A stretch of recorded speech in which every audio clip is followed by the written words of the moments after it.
Hello, everybody, and welcome to Session 5 of the Red Valley. Woohoo! We again do not have our background music because Ed, your wrist is still my wrist is still and still hurting. It needs more guitar strings. I do. They go bling and they break it. Yeah, the high E string broke off of my main guitar, and I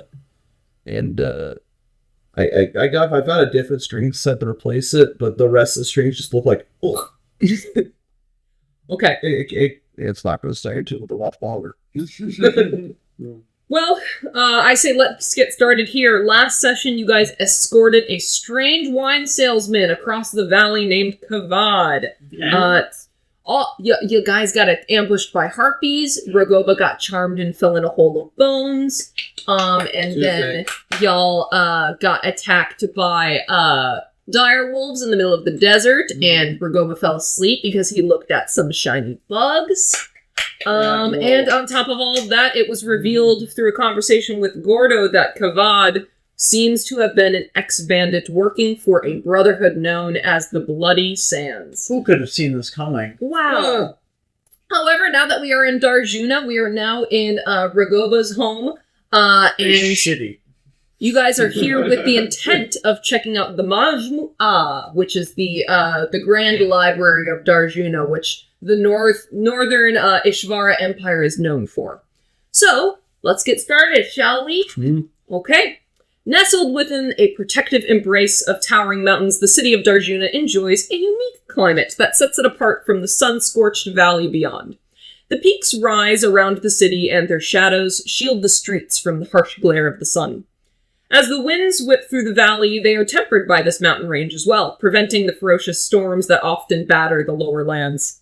The city's inhabitants thrive in this calmer environment, and their lives are marked by a much slower pace compared to the natives of Rakesh. Ragoba, your home is tucked away in the eastern quarter, a district known for winding, narrow streets, and also known for the JALI BAZAAR, which is one of the main marketplaces of the city.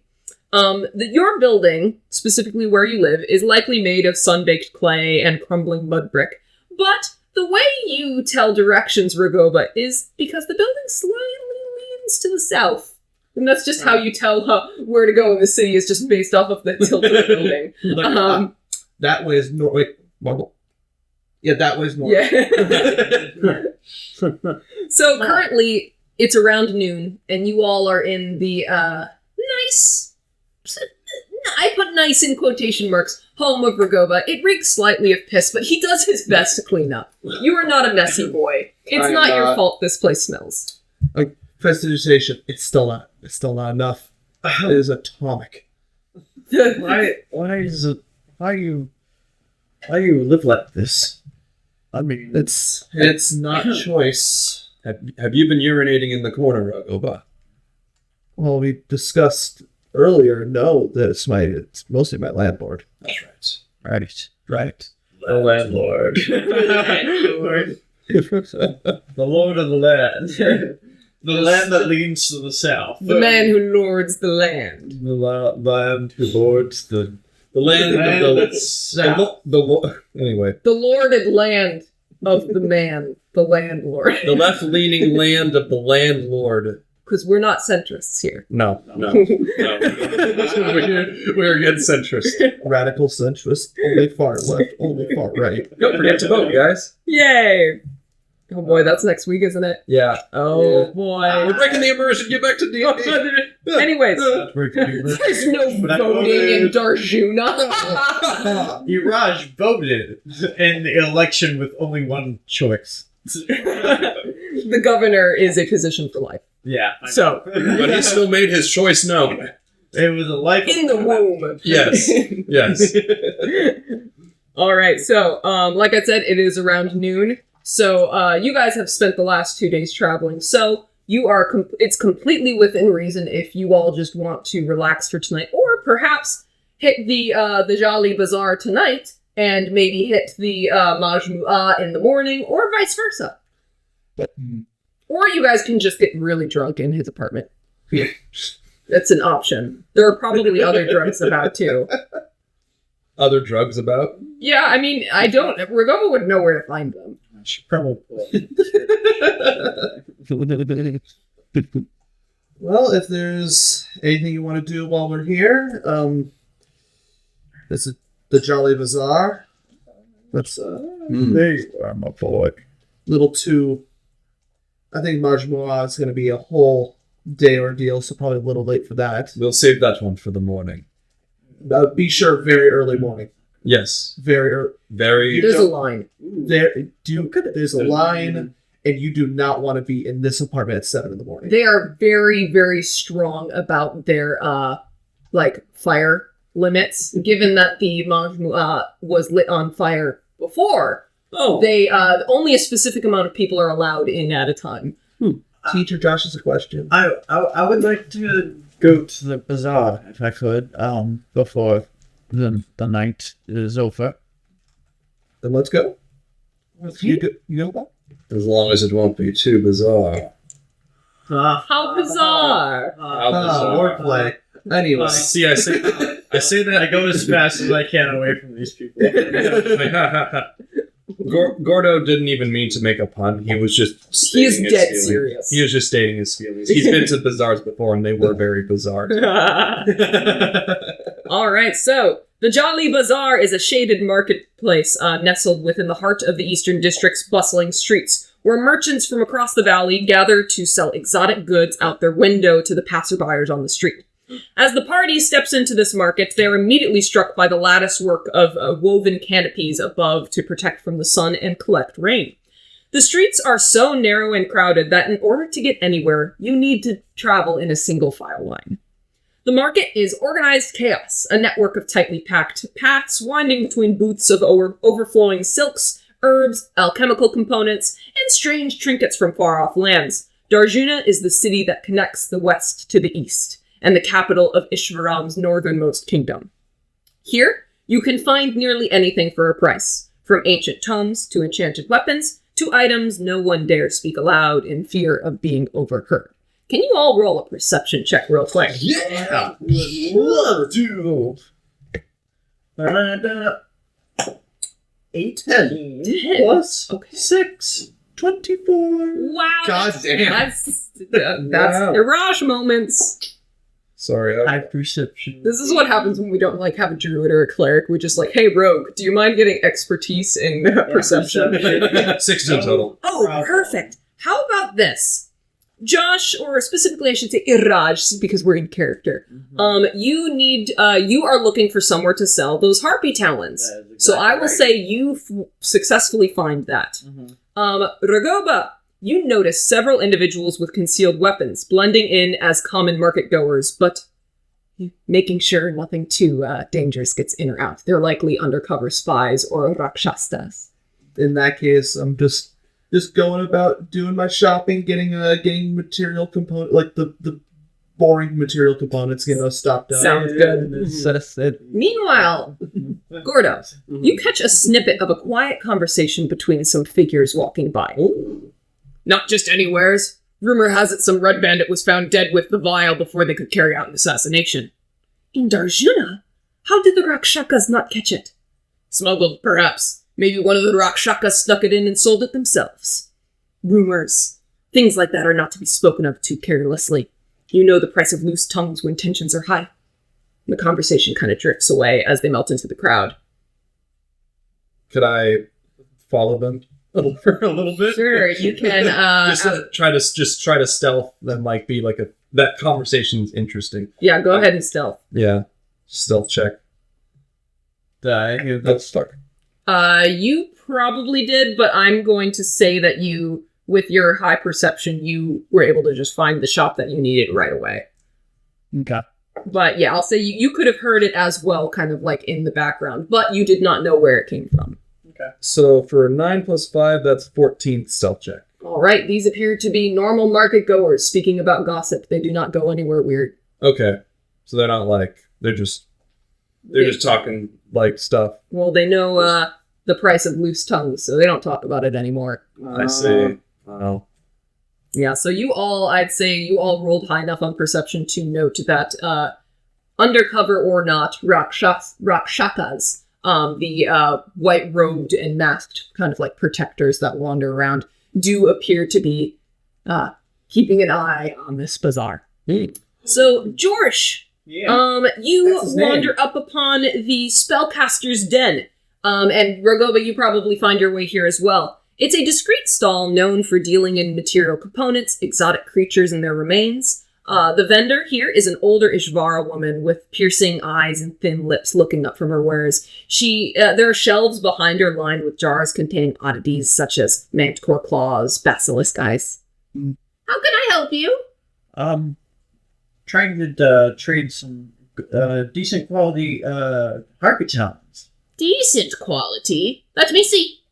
I hold up my 3 good quality harpy talons. Harpy talents. Nasty little things, but plenty of folk find these useful for charms and poisons and potions. I'll give you 10 gold per talent. History check. Yeah, history check, please. Am I getting half? Probably.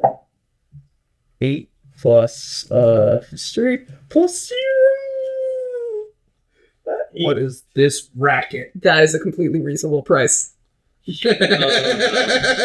Oh no. Shit, I get swindled. You swindled, yeah. You're like, 10 gold pieces? That's great!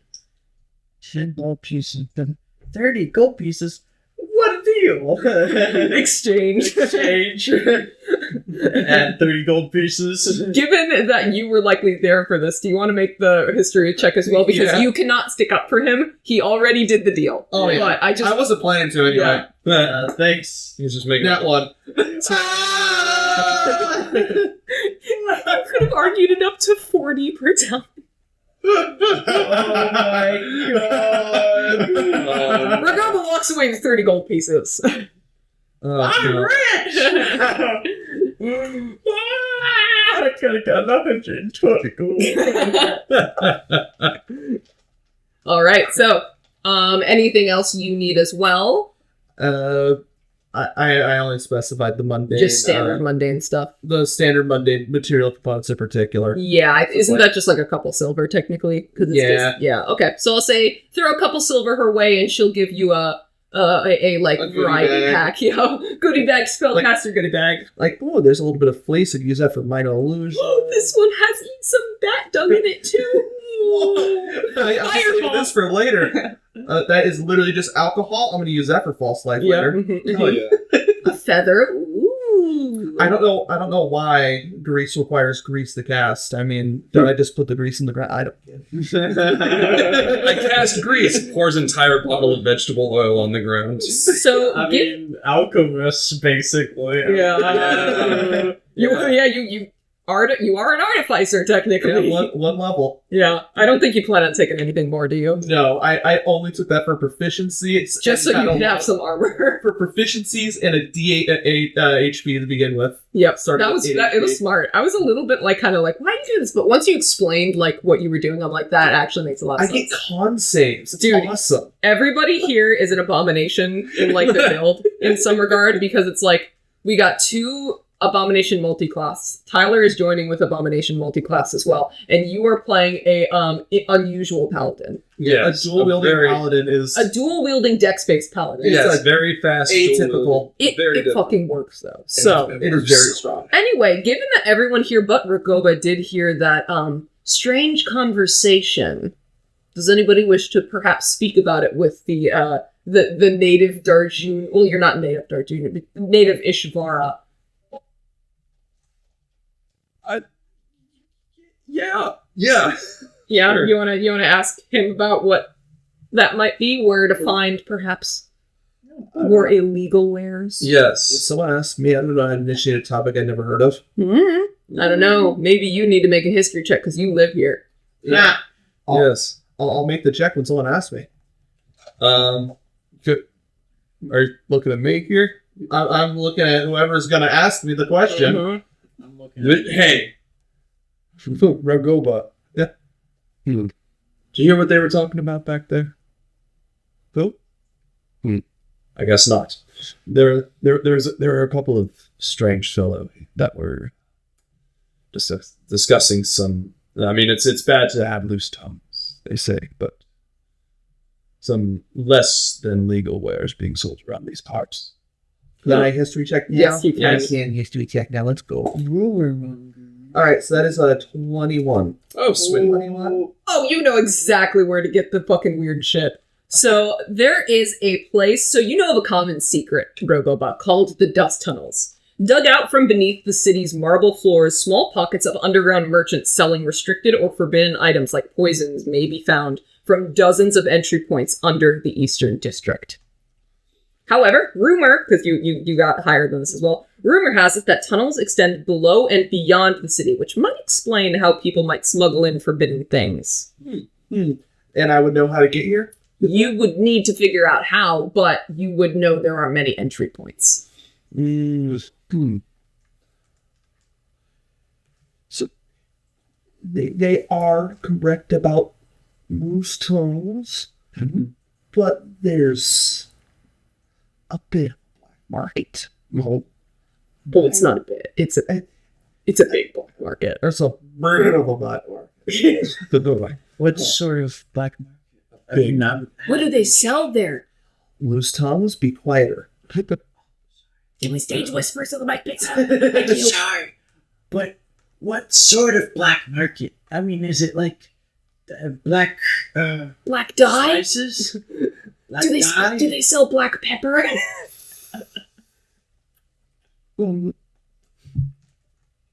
like drugs And poisons. and poisons. The spicy material components. Gordo's ears twitch with every item listed. Now, I don't know how to get there personally, but I know generally it's around the east something or other, whatever you said. You are in the Eastern District as we speak. It is somewhere in this district, somewhere. The dust. And then you Your Majesty on your shoulder just leans in and whispers, "Dust tunnels." Quieter, Your Majesty, please.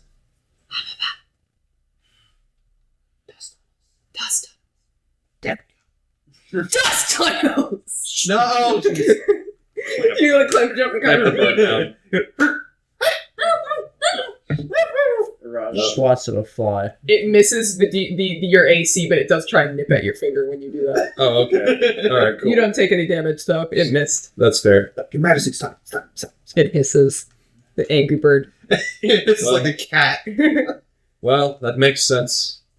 I feel like most cities of this size have some sort of some sort of tunnels. I almost said a word that was too smart for Gordo.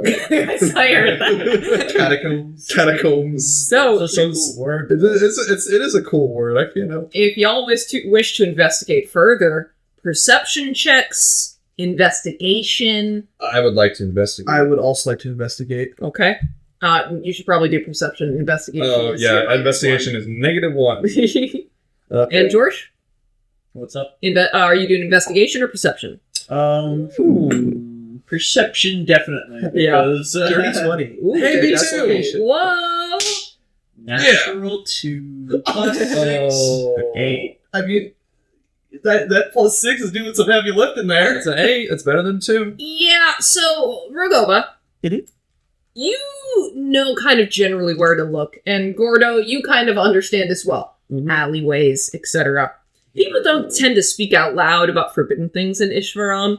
There are too many people watching. However, a poor merchant loitering by an inn called the Bitter Drought, covered only in rags, might know the way down there. However, Rogoba, you look right past him. The entrance is right behind him, covered by some barrels.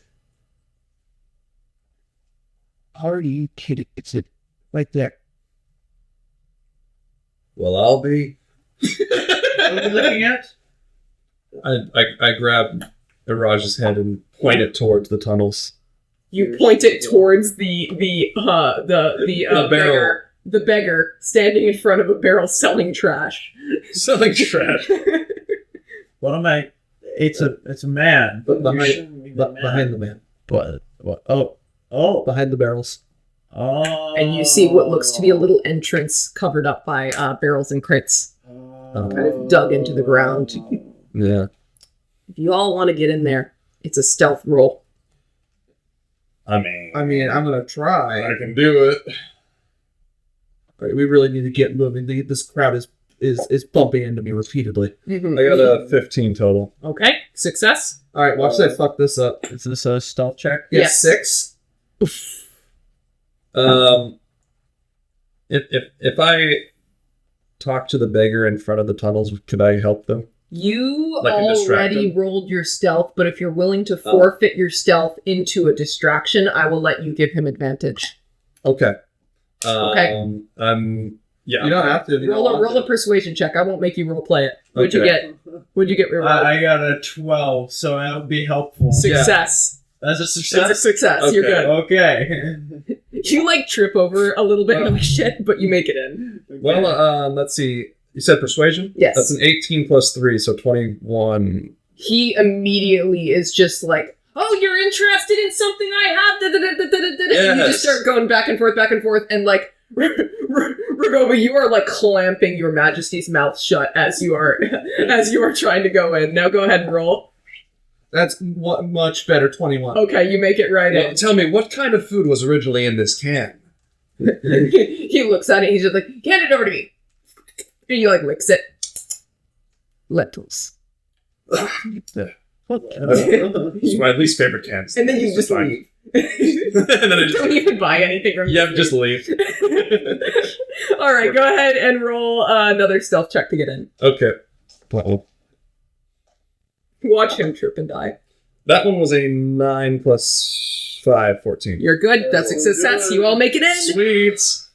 Thanks for covering for me. No Yeah. problem, Ed. Yeah, the way I flavor the help action is if you have proficiency in something, you can give someone the help action. So because you have proficiency in stealth, you can give him the help action in stealth. Perfect. Thank you, because I'm awful at stealth. I have a +2. Oh no, what are we going to do? All right, so the dust tunnels are a network of narrow subterranean passageways that weave beneath Darjuna and reek slightly of stale humid water. The passages are narrow, forcing those who traverse them to tread carefully. Occasionally, these alcoves open up into areas filled with crates and barrels, evidence of smuggled goods hidden from the city above. The sound of distant murmurs echoes through the tunnels, and eventually it widens into a larger chamber that serves as a trading post or gathering spot for the city's unsavory characters, adorned with makeshift stalls and flickering lanterns. Perception check. That's like my 8th favorite kind of check. Different dice this time. Last time. Screwing him. That's a 9 total. That's a 13. That's still bad. Plus 6, 10.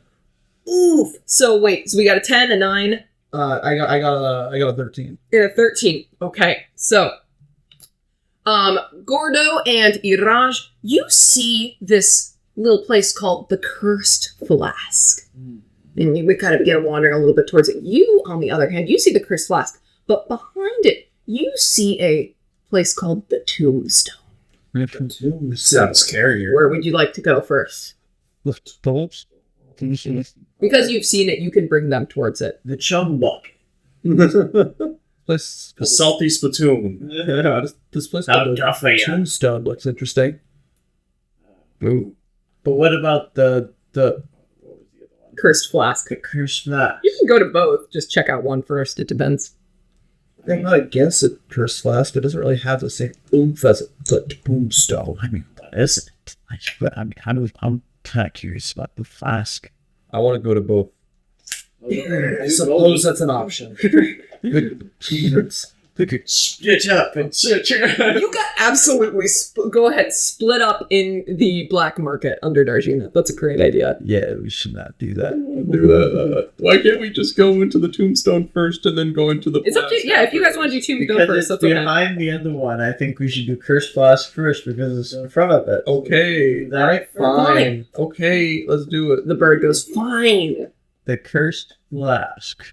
All right. The Cursed Flask is tucked away in a dimly lit corner of the dust tunnels, just off a larger marketplace area filled with the murmur of hushed voices and flickering lanterns. The entrance is draped with tattered curtains, shielding the interior from casual onlookers. Inside, shelves are cluttered with a dizzying array of vials, jars, and scrolls filled with strange things.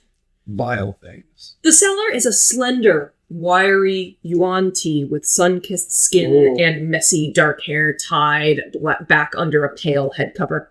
They wear a pale ochre robe cinched at the waist with a leather belt filled with pouches and filled with herbs and vials. Their wide-set amber eyes gleam upon the arrival of new customers. Ah, fresh faces! Welcome, welcome. I am your lovely merchant of oddities, Laengo, and this is my lovely assistant, Sepharis. As they speak, a forked tongue flicks out from their lips, and a cobra coiled around a shelf raises its head and flicks its tongue as well, assessing the newcomers. Oh, you Snake. What brings you to my humble little den of delights? Cures, healing? Curiosity. What do you have? What do you have for healing? Squeezing. You don't ask. Okay, that is a 9 charisma thing to do. I know. We'll let you be. We'll let Gordo go first to go the face first, of the party. Yeah. What do you have for poison? Can I buy poison here? What can I get to straight up murder a dude? I have. I wish I did my weapons and I have plenty of antidotes, plenty of healing potions. You don't say. Yes, they might not be. Well, they're personal brews. Let's just say, not the. They work. Insight check. Go ahead. Can I look at these potions? Yes. Go ahead. Please make an investigation check. No, Arcana check. Am I also allowed to do insight? Yes, you can. That's a 12. 7. I'm first. That's a 6. Well, they seem to know what they're doing. Damn. They seem to know what they're doing. I guess it's supposed to be chunky. Meh. Well, Yeah, it's definitely homemade.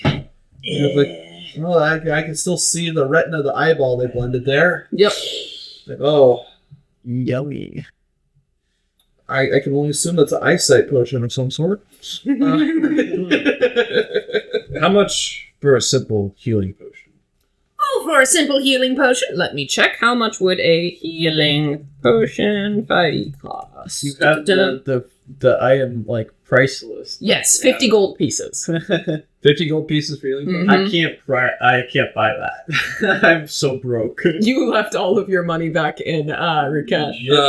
Even with the 30 gold. So for a smaller healing potion, 50. But if you want something a little bit more powerful, I have something for double the price. And what might that be? A greater healing potion. It's great. It's greater. Yes. Perhaps I might even have some superior ones as well. We don't need to go the superior route today. Do you need to perhaps go supreme? I don't know how to make those. You'll have to go somewhere else. But I do have superior. Okay.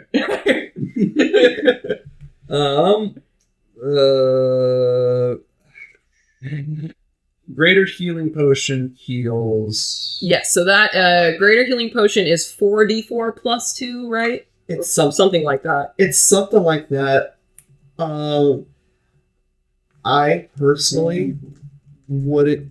You guys are low enough level to where you don't need it. Yeah, okay, That's so what I it's was 44 plus 4. That's what a greater healing potion Yeah, is. I think we need. We that. don't have enough health at this point to justify big healing potions. It's just stay up. Yeah. Yeah.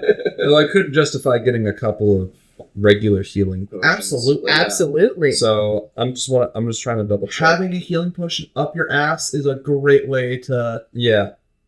And I'm looking at the session recaps. I just, with the 250 gold pieces, I just dispersed it across my many pockets. So I didn't put it in any bank or. No, you have not. You did leave 8 with Naveed, though. I left 8 with Navi. Because that's all he was willing to hold for. Yeah. So perfect.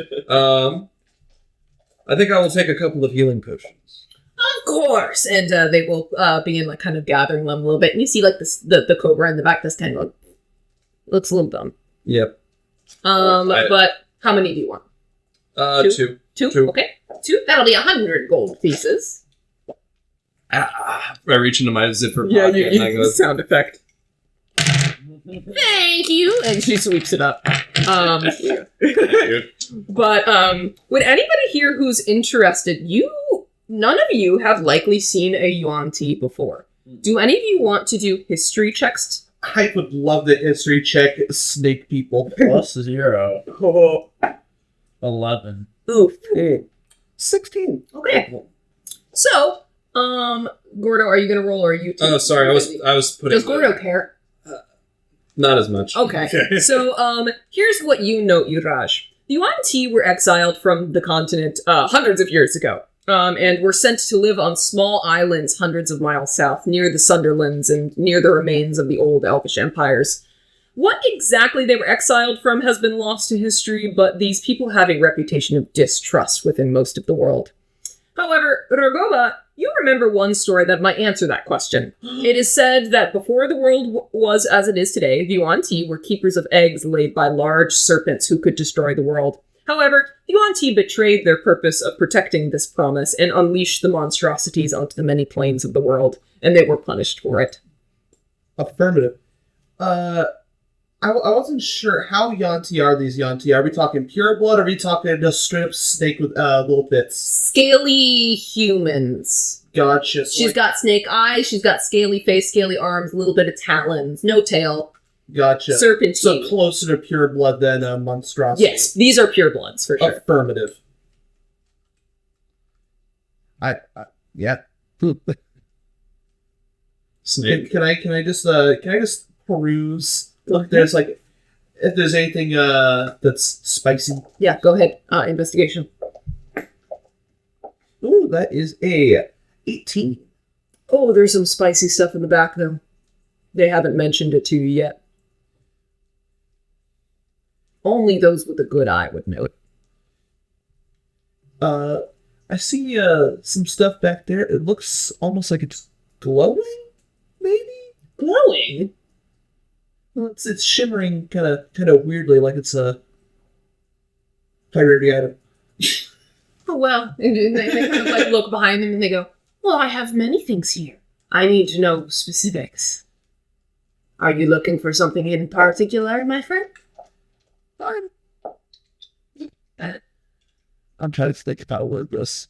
I'm looking for methamphetamine. I'm just interested in what you have other than just healing potions.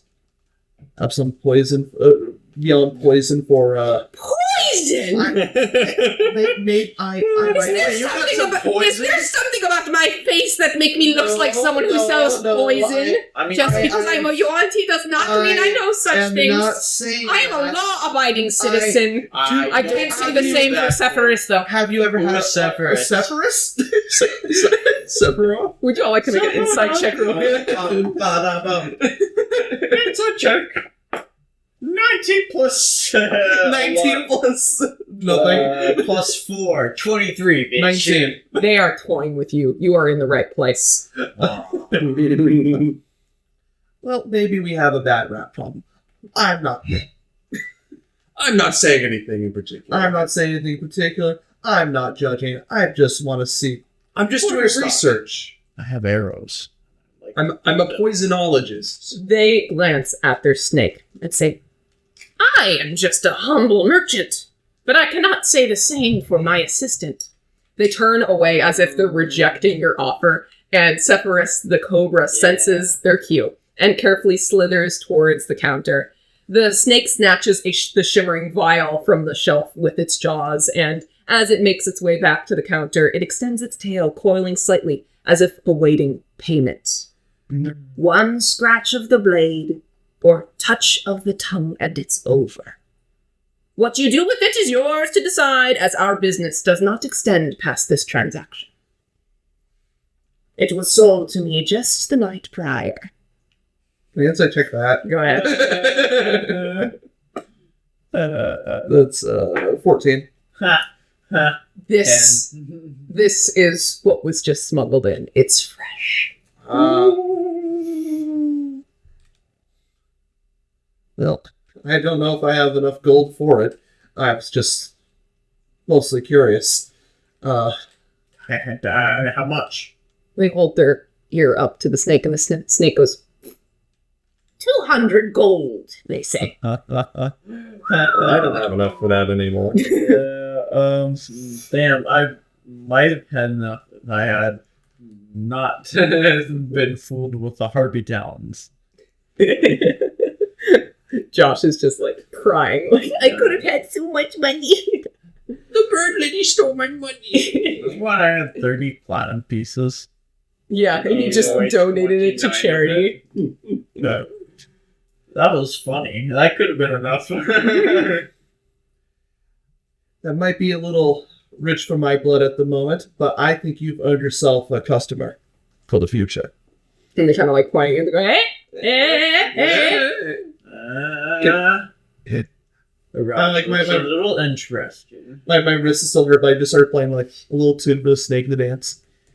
Snake absolutely just starts dancing. You want to roll a performance to see how into it gets? Yeah, of course. Because I like Snake Shop. Mm-hmm. That's a nat 20. The vibe is so good that even Lango starts dancing too. Ah, stop it! You are charming me with that. You are a master at your craft, sir. Whoa. For a good friend, name. Give me the name. Ragoba. Ragoba, you get 5% off. Oh. 190 gold. Yeah, but I only have 50 gold on me at the moment. How about this? Sephiroth, keep it safe just for you. I think that's fair. The snake coils around it and then hides it under a shelf. Anything else you desire? I think I'm good for the time being, but I will return. I shall see you again soon. And they wave you off. And she disappears into thin air. Never existed. Tombstone time, bitches. The tombstone. Tone to the tombstone. They had a weird vibe about They that. sell They had a pizza. weird vibe, right? Yeah. Not just me. Was it a little odd? This all. This Maybe you thought that was hot.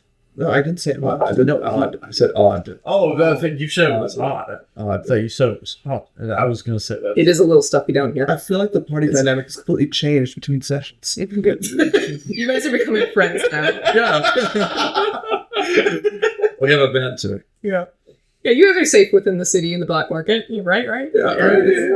Anyway, the To tombstone. the tombstone. To the The tombstone tombstone. is dimly lit and cramped, tucked into the side of a dusty alley. The interior is filled with shelves brimming with vials, bones, and particular trinkets, giving the shop a smell of dried herbs, old wood, and decay. At the back, behind the counter, cluttered with jars and tools, stands a gnome. He is dressed in colorful, mismatched layer.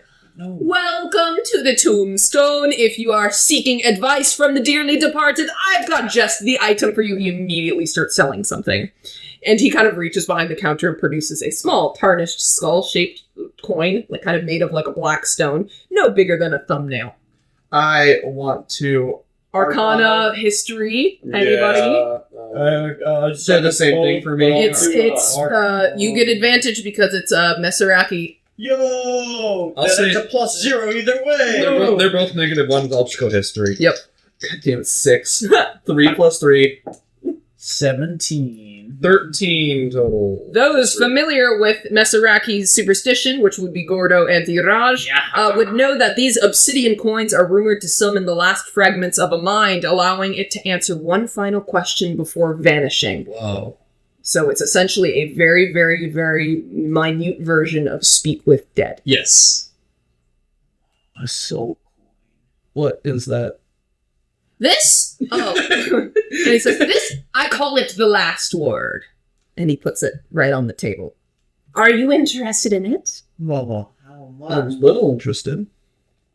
It could be yours for 100 Dark, but I would be willing to sell it for 25 in a favor. Damn Depends on you, the you're favor. too. Oh, please, I know gold-loving bandits when I see them. Bitch. Well, that's him. You know us well. What you got? I wasn't even interested in it, but now I'm intrigued. The gnome holds out their hand and says, Tejas Mistra, trained necromancer. Oh. Is he extending his hand? Or? Yep. He's introducing himself. Hello. Hello. He shakes the hand. Met. Oh my god, you're a necromancer? That's like really fucked up, Raj is thinking. Right? Right? Can I do a history check? Yes, right. You don't even need to roll for that. There's a reason his shop is in underground. Yeah. I feel like making deals with Gordo, paladins have a fun little ability. Would you like to look at what divine sense does? Sure, yeah. I love divine sense. It's easy to forget you have it. Yes, it is easy. Okay, as an action, you can detect good and evil. Until the end of your next turn, you can sense anything affected by the Hallow spell or know the location of any celestial, fiend, undead within 60 feet that is not behind total cover. You can use this feature 4 times per long rest. Let's fucking do it. See, I want to. Undead. He's undead. The most lively little colorful gnome you've ever seen with the brightest smile. Undead. Undead. Yes. Smite him. Smite him. I sort of motion. So is this like something that? Is this use something that other people can see, or is it Nope. like, Only you know. Okay. This is you the vibe can, check. You crinkle your little kitty nose and go, something smells rotten. Something's fucky. You failed the vibe check. It's literally a vibe check. Literally a vibe check.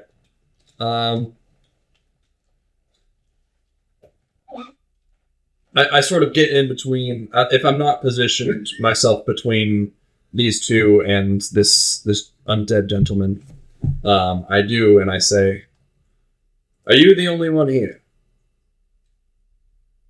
In my shop, yes. I run this by myself. Do all of your wares deal with the dead and undead? It's called a tombstone. It is called the tombstone. Gerda goes, oh, it was kind of obvious. It's kind of that makes sense. I have plenty of things, not all involving the undead. I have some... Oh, I have this little candle, and he points to a very, almost burnt out, kind of wax candle. It's on discount because it's only got a use left. I've got this, and he picks up a bottle with a little, windy elemental inside of it, and he shakes it a little bit, and the elemental goes, he puts it back. And then you see him I wouldn't want that. also, Iraj, point to a beautiful mahogany bow. Well, how Mahogany. I'll look at it. But Gordo, what you see behind it all is a beautiful sword perched behind him. And what of that sword? Completely all what little moral you had out the window. Sword. This guy's cool. I like this guy. All right. Dead, undead, I don't give a fuck. He points to it and he says, that is available only to the right customer. And the bowl. Am I the right customer? Well, it depends. Are you willing to do that favor for me? And he puts his hand over the coin. I wasn't saying am I the white customer in character. I'll say Gordo said that. Yeah. Am I the white customer? Am I the white? So the favor was it? Give me something. Oh, Yeah. he hasn't said what. He hasn't said what, but I already shook his hand, didn't I? Yeah, that doesn't. He's introduced himself. He's formal. Okay, he's good. He's not fake. He's undead. Okay, all right, Different rules. fine. I'll bite. What is this favor? A favor for a coin like this could be simple, or it could be something a little bit more engaging. I have something that needs retrieving. A little jewelry I need out in Nasa. Word is, it's somewhere near an old ruin, a crypt just north of Rukesh. Shouldn't take longer than a day, nothing someone like you can't handle. He slides a tattered map across the counter. A circle marks the spot within the desert. Bring back a certain amulet. Blacks with stone with iron. Small enough, but it's worth quite a bit to me. Do that and I'll cut the price of this little trinket. And he points to the little coin. Maybe I'll even throw in a discount if you're interested in any of my other curios. This I unlocked the secret shop. We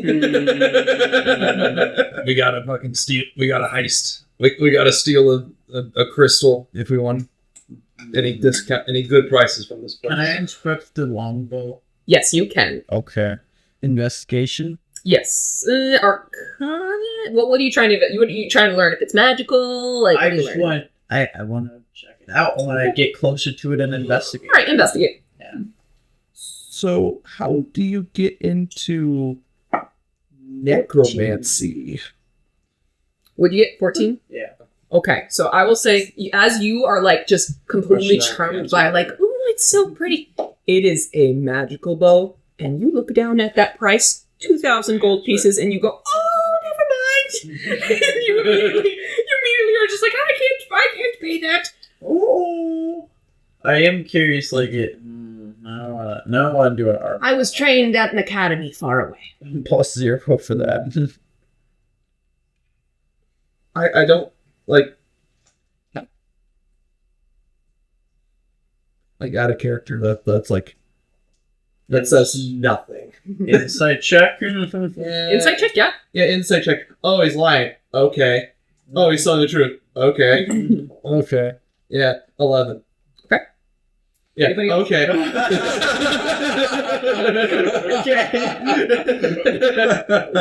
Wow.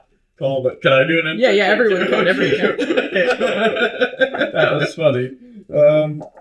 13. 13. All right. He seems He to is be different. telling the truth, but in all honesty, from insight checking, he's clearly very powerful, or at least very good at what he does if he can acquire such wares. Well, he is undead. That's got to do something for you in the necromancy business. I'm saying that out of character. Okay. I was about to say, like, you say that out loud? No, I'm not saying that out loud. My Gordo voice sounds too similar to my regular voice. A little bit. Iraj is just Josh, but like, ooh.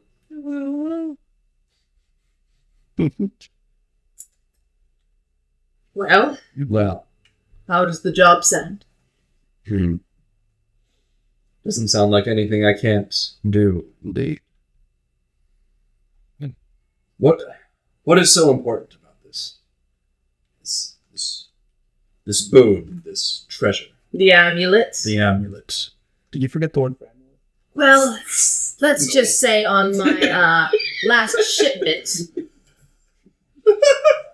Sorry. some bandits got in the way and stole it.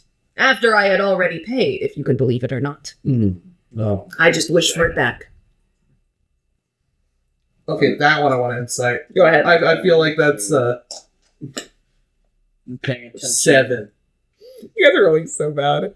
Take heed. My insight checks are gone off. I love that you guys are like just dumb. Nine insight. Nine. We're like a bunch of teenagers at the mall, but we don't know that every shop in the mall is trying to scam us. We're well-meaning, but like 2/3 of the party are naive as fuck, and the one that isn't is dumb. Is dumb. It isn't necessarily smart. Yeah, we've got ignorant Iraj, naive Ragoba, and dumb Gordo. The 3 flavors of dumb. Yeah. Yes. There are few, Genres of himbo. there are very few thoughts behind Gordo's eyes, but a third of those are just kill. Except Garage is absolutely a twink. Yes. True. Short. Rogers twink. Twink, himbo. Yes. What? No. No, twink, himbo, and furry.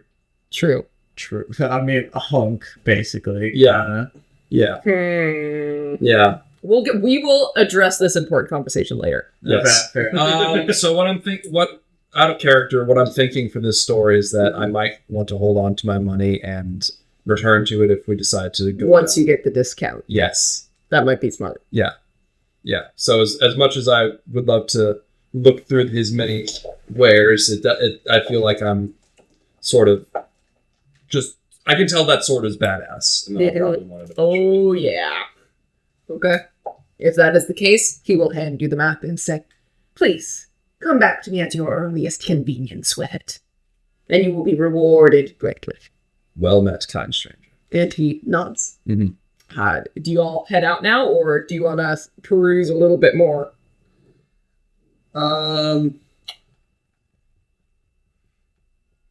I'm getting a vibe from this guy that is not amazing, so I want to skedaddle. That's totally fair. Like, you don't open with, I'm a necromancer. Like, oh. Huh. You walk into the store, he says, "Hi, I'm a necromancer. Want to talk to the dead?" It's not far off. Yeah, that's what happened. That's Tejas for you. Yeah. Tejas. I mean, Do you need name spellings at all? absolutely. So for the cursed flask, Lango, Laingo, and then Sephirus, which you can probably, or Seraphis, sorry. Curse Flask, hang on. Curse Flask and shop owner. Is, Yep. Who's shop Oh, owner? Lango, Laingo. Right, and that was the Yuan-Ti. And then the tombstone is ran by Tejas Mishra. Tejas Mishra. Tejas. Let's spell it 10 times fast. What the fuck? Sorry. Yeah, there's a fly in here that's There's- been bothering me. 2 or 3. Yeah. guys. You can never escape them. No. Not quiet. The cold will kill them eventually. But sorry, I don't think I got the name right. Tejas. Mishra. Mishra. Tejas, Michigan. Tejas Texas. Mishra. Texas. Texas. True. Yeah. Texas, Michigan. But Josh, are you thinking that we should just skedaddle too? From the tombstone? Get out of here. I mean, I don't want to be money to afford that bow, but like maybe eventually if we can take the job. I don't know. Well, like You can take the shoot. map. You don't have to. I'm taking the map. Yeah. yeah, We'll have it as a possibility Mm-hmm. for later on, but yeah. Raj isn't gonna buy anything here. Okay. She's certifiably spooked by necromancer man. Cool. So they mentioned it. By the colorful, lively little gnome. And also the prices. yes. Cool. So once we're outside of the shop and we're like up away from Yeah, you, ears you range, climb out of the dust Well, tunnels. after we climb out of the tunnels, I turned to the two of them and said, "Oh, by the way, that guy was undead." But Oh wait, whoa! Wait, hang on. I thought he was just a necromancer. No, just the necromancer. I could tell just after a minute of looking at him, that man was not entirely alive. Oh, I don't know what possessed him, who possessed him, but let's be glad that we didn't buy anything. Gordo wonders where he gets all that life from. Yeah. it's probably all cursed in there. Be glad we didn't buy anything. Must be really good with wax or something. Well, that's where his brain goes. This is gotta be pretty good with the wax. Like A candle with fire. that's like a reasonable assumption if you don't know anything about necromancy. Yeah, that's fair. Yeah. Alright, so, John beat wax. well, gasp. Undead. Anyways, would you all like to go back to RAGOBA'S place? Perhaps get something to eat? Unless there's anything else y'all want to roleplay, asking each other questions, etc. Just having a good night together. Otherwise, we can just do a long rest and move on to the MAJMU'AL in the morning. Mm-hmm. Yeah, I think go back to my place, getting food, and then Having some drinks. having some drinks and sleeping for smoke some weed for early morning at the MAJMU'AL. Mm-hmm. Yeah, I think that thing that works. MAJMU'AL? MAJMU'AL. MAJMU'AL. There you go. MAJMU'AL. MAJMU'AL. There's a full stop there with the apostrophe. Correct. MAJMU'AL. There you go. Oh, it's the MAJMU'AL. MAJMU'AL.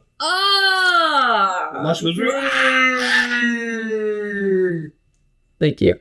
Everybody's tired. Raj just let out the biggest yawn as he's like downing his first flask of whatever alcohol we Yes. have. We'll say that you guys crawled right out of the pit and then went straight to the inn that's on top of it, which I will say I had it written down here somewhere. Let me find it. It is called the Bitter Drought. Oh, Fair. our beer, we only have bitters and dry beer. Inside, it is a small, musty little inn, but you know it's like a little piece of gold, right? Like only the locals know about this place. Gotcha. It's, And- it's a local seedy place Yep. that it's just Oh yeah, the only person who runs it is Fridays. a woman who's known for being like a little mad, but pretty nice. gotcha. So Mad crazy or mad angry? you'll see. So you approach, and it's a very like seedy, small place. It really only has like a couple of tables, and there's a middle-aged like Ishvara human woman with black hair, kind of braided behind her. And the one notable thing about this place is a giant mirror behind the bar. Welcome in. Any drinks? I think all of us. Yes. All of us. Lovely, lovely. Pomegranate wine. What are we interested? Tea, perhaps? It might be. It's never too late for tea, is it? No, it's not. Pomegranate wine, please. All right, I will get you something. I will also have a pomegranate wine. Sounds good. Make it all three, I suppose. But Ragoba, you know it is custom to pay at the end of the night, so you won't know what your bill is until Oh, then. Jesus. I'd like to open up a tab, please. One. All right. So you are now sat at your little table. It is crowded. That's just kind of a thing in Darjuna, is things are a little bit more crowded. But Ragoba, you have much less sense of personal space compared to your Rukesh friends here. Nice. Nice. Nice. All right. Is there anything y'all wish to speak of? Sorry, adding stuff. You know, I've been here a couple times. I never understood the mirror. You want to ask her about it? Yeah. Oh, yes, the mirror. Well, and she kind of walks over and she like bangs her like knuckle on it. My husband's trapped in there. You know, men always getting lost. What? I understand. My Don't you hear him? He's always nagging about something. And she looks over to the mirror, and all you can see is her staring at her own reflection. Can I Arcana check? Yeah, go ahead. Arcana? Yeah. What would that be for me? That's a 13. Can I do a perception check? Yeah, go ahead. 9 plus 6, 18. I mean, it's a really nice mirror. It could be magical, but you didn't roll high enough to be for sure. Gotcha. Should I do an insight check of On her, Yeah, no matter what you roll, she fully believes it. 12. Yeah, she fully believes it. Okay, fair enough. She is truthful in her delusion. She is not lying, but she might not be all there. Cuckoo, you know, just a little. Just a little. So how long has he been in the mirror? I'd say about 7.5 years. And you can just see, like, the way she's looking, something is speaking to her. 7.2. And how did he get stuck in there? Well, I don't know. Ask him. And then she points at the mirror. I'm having a hard time hearing him. So can you just relay what he says? Well, he does have a thick accent. Sure. How long? How did you get stuck in there? Hearing anything. Well, yeah, that's what you get when you try and cheat on me, you fucking... Anyway. A witch. A witch. Oh, obviously. Yeah, you got what you fucking deserve. You don't... This was your fault! Another round, please. Of course! Of course. We're fine. You know her name is Suhani. Oh, I just want to say, I'm pretty sure it's not. It could be, honestly. We don't know if she's telling the truth. Could I, Just don't let her. Just don't. Just. Unfortunately, divine sense would not work because Damn that's an it. object. okay, I knew exactly what I was thinking. I was like, should I? That's always a good option if you're trying to sense if someone's like a demon or if someone's like undead. Yeah. No, but she's just a barkeep. She's She's just a barkeep. Yeah. Yeah. Not cuckoo in a harmless way. I mean, she yells at the mirror a lot. Yeah. I would cast Detect Magic on it, but you've already told me that's uncouth to do indoors in this. Not without city. permission. Yeah. And, Casting magic indoors is just rude. It's like walking in with your shoes on, you know? yeah. Right. So, unless there's anything y'all would wish to roleplay together, I say we all have a good night, spend some gold. Alright. What's the bill? All right, let's see. What is the bill? What's the damage, Doc? All right. I'm gonna go up here. Healing to go back.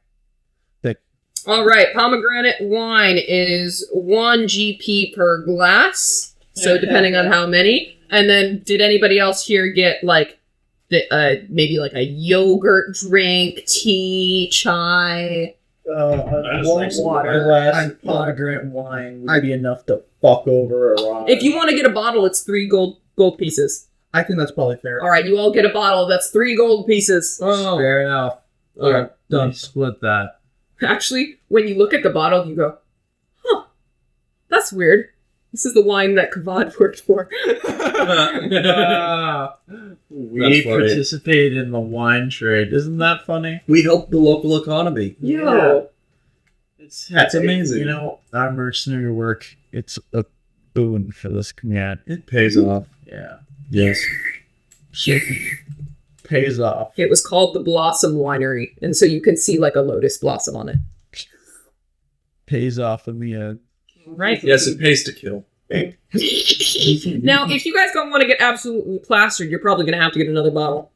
I'm not getting I'd plastered. rather not show up hungover to the library. Sounds good. That would probably be not uncouth. That would be uncouth. We are a couple of foreigners, and we are not in with the sophisticated Darjunian. That is true. That is true. Disappoint and paint a bad picture. I will say, at this point, you, both Gordo and Iraj, have picked up on the fact that you cannot understand the native language of the Ishvara people. You can understand Meseraki. People from Ishvaram can understand Meseraki spoken just fine, but you cannot understand spoken Ishvara. However, Ishvara cannot read written Meseraki. You guys can read written Ishvara. That's There's a bunch of asymmetry here. Yeah. So you have been translating most likely for everybody. Gotcha. Okay. But it's essentially like, if you listen real hard, you can understand. But it's you have to be like paying full attention. It's like, you know, like when a person with a really, really heavy Scottish accent speaks and you're like, are you even speaking English? That's kind of what's going on here. It's like that one Irish farmer video. Yes, exactly. Yeah,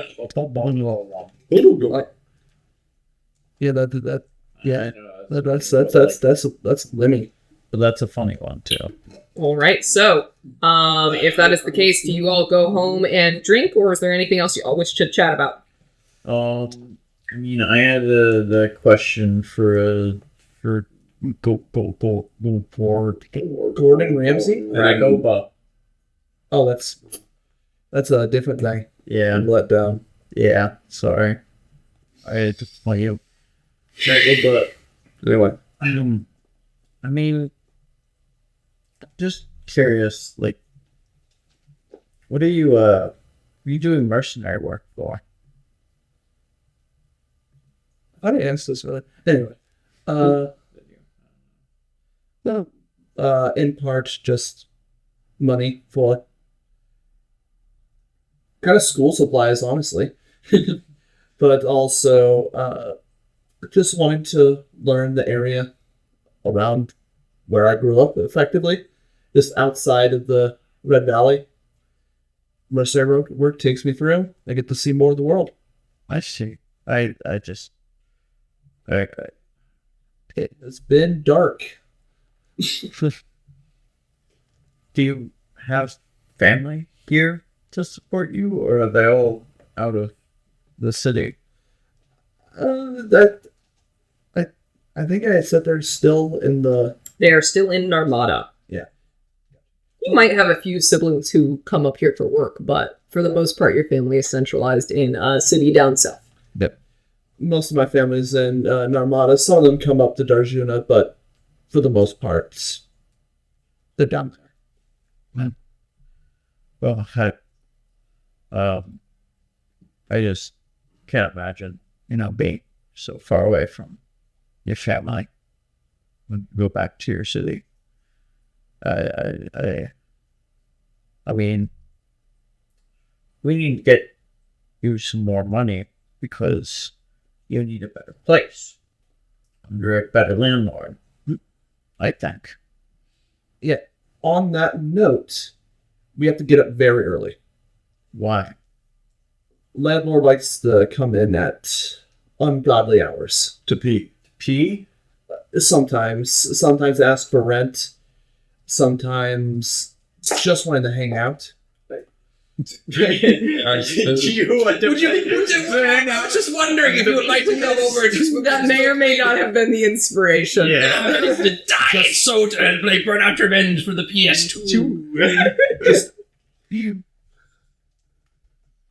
Ragoba's like literally having flashbacks as that exact moment plays out in his head. Around. We just want to leave as soon as the day breaks. He will come within the hour. Is there In usually both forms of the word. We're not part of this conversation, Mike. I'm Yes, just realizing, yes, you I'm in the room. I'm in Yes, the you are. room. I assume that the Grand Library, for as grand as it is, also has some long lines early on. So The earlier the better. the earlier we get there, maybe we can meet there when it opens. Imagine having lines. Not like my library where you can't even line up for any of it because you'd be beaten up for protesting. How dare you wait? Anyways. It says no loitering. I know that we have printing presses. Mhm. Are there printing presses at the library? The whole John, thing is there. The Gotcha. library is was the pride and joy of Darjun. have you And then seen? it got burnt down. Thanks, Meserakis. Have you ever Looks- seen a printing press? What's a printing press? Oh, your mind is going to be blown. I don't think I can. I mean, I have always wondered. I don't think you have any sort of magic for that. Dude, Not yet. does he? You are drunk as fuck right now. I always wondered, how do they reproduce books? How do they make them? Don't make love. Do they make love? Generally, there's two ways. You either write it down or printing press. That's a printing press? That's not a printing press, it's writing it down. Oh. Printing press, is, you'll see it when we get there. Is that a type of, That sounds like a Gordo in his brain. That sounds like a sex position. That sounds like a position that sex havers would printing partake. press. Not like we would know. Yes, we are merely sex understanders. I guess Sex understander. we have notes for you. I suppose printing press is a form of book reproduction. But there are mating presses. I guess it's asexual. It's not. This we're is the dwelling drunk on that. This is the drunk conversation. drunk asexual. Once Josh pointed out, like, we should be drunk, I'm like, oh yeah, this conversation's gonna get weird. Yeah. So this is what you all converse about for the rest of the night is how books to reproduce. Anyways, so let's cut to the Majmu'al then, shall we? No. Yeah. Do the long rests. As the party approaches the Majmu'al, the ruins of the once great library are reminders of what was lost. Charred stone pillars rise from the earth like stripped trees, crumbling spires leaning against the sky. Vines twist through cracked marble. The creeping green is slow reclamation of what was once a proud monument of knowledge. Ragoba, you know why these ruins still exist. The city refused to rebuild the library, stating that they wanted their people to never forget what was lost at the hands of the Meseraki. The courtyard is mostly empty, except for a few quiet scholars, monks, and locals offering silent prayers or leaving offerings at the memorials scattered throughout. A large plaque stands before the entrance in front of the statue, built in the likeness of the 19 people whose lives were lost in the fire, engraved with the words Yad Rachen, remember. Wow, 19. Roll a history check. Yeah. Everyone can. Okay. You 16. can roll with advantage because you're from there. Hell yeah. 16. Nice. 10, okay. 9. All right, so Gordo and Iraj. You know the MAJMU'AL was once a great library, and the greatest actually in the region. The center of knowledge renowned across Ishvaran, Meserak, and Tarkashan. 30 years ago, it was devastated by a fire that destroyed countless scrolls and tomes of immeasurable value at the hands of the Meseraki. The library valve. Ragoba, during the war, Meserak burned the MAJMU'AL in retribution for the siege of Rukesh, an event that starved thousands of Meserakis. This act of revenge, though devastating to the region's knowledge and culture, claimed only a few dozen lives because it was done in one night. Much of the library's priceless knowledge was lost in the blaze, and a tragic scar that still is remembered and unforgiven by people today. Okay? You all ready to go inside? Yeah. The entry hall is cool and maintained, though modest in comparison to the grandeur that once was. The golden light from the windows and lanterns spill onto the walls and floor. Ahead is a pair of librarians cloaked in deep indigo robes, awaiting newcomers behind a polished mahogany desk. They nod respectfully as the party enters, and one steps forward with a ledger in their hand, ready to record your arrival. They speak purely in Ishvara.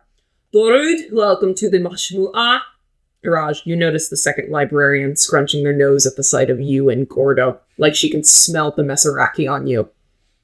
Before you proceed, we must ask your name, purpose, and you put all of your personal items aside before entering. No pets or familiars allowed inside. And she points to the bird that's just kind of like, excuse you?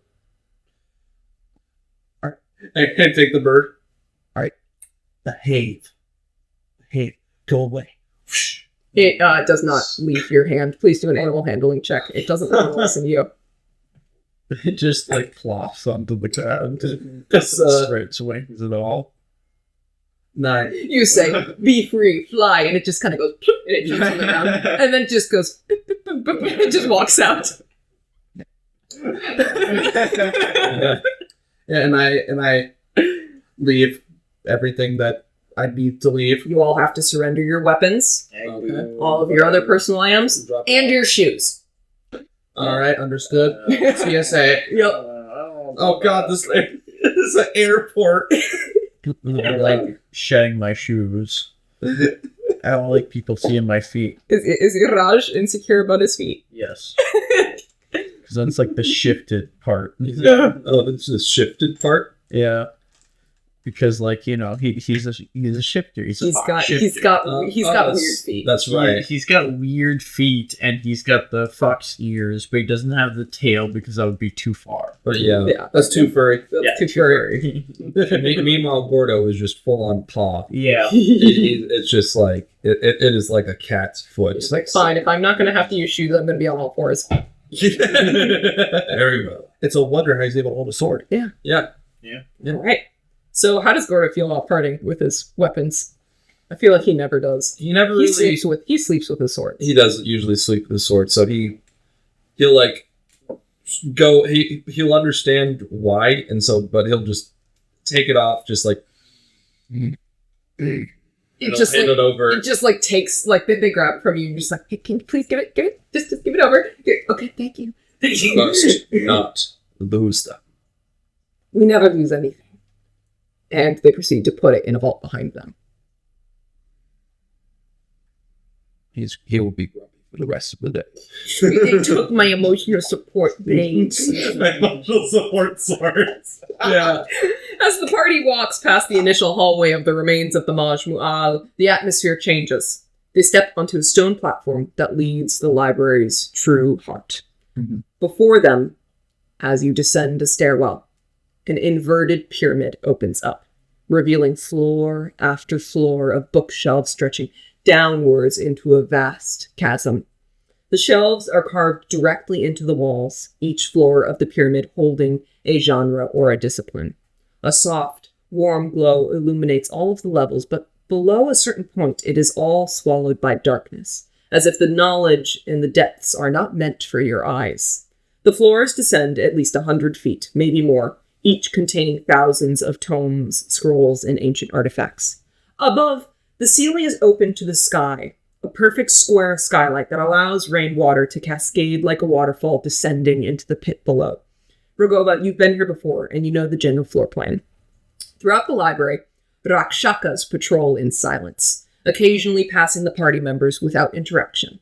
They are guardians, not librarians, and their purpose is to ensure that seekers of knowledge do not stray too far.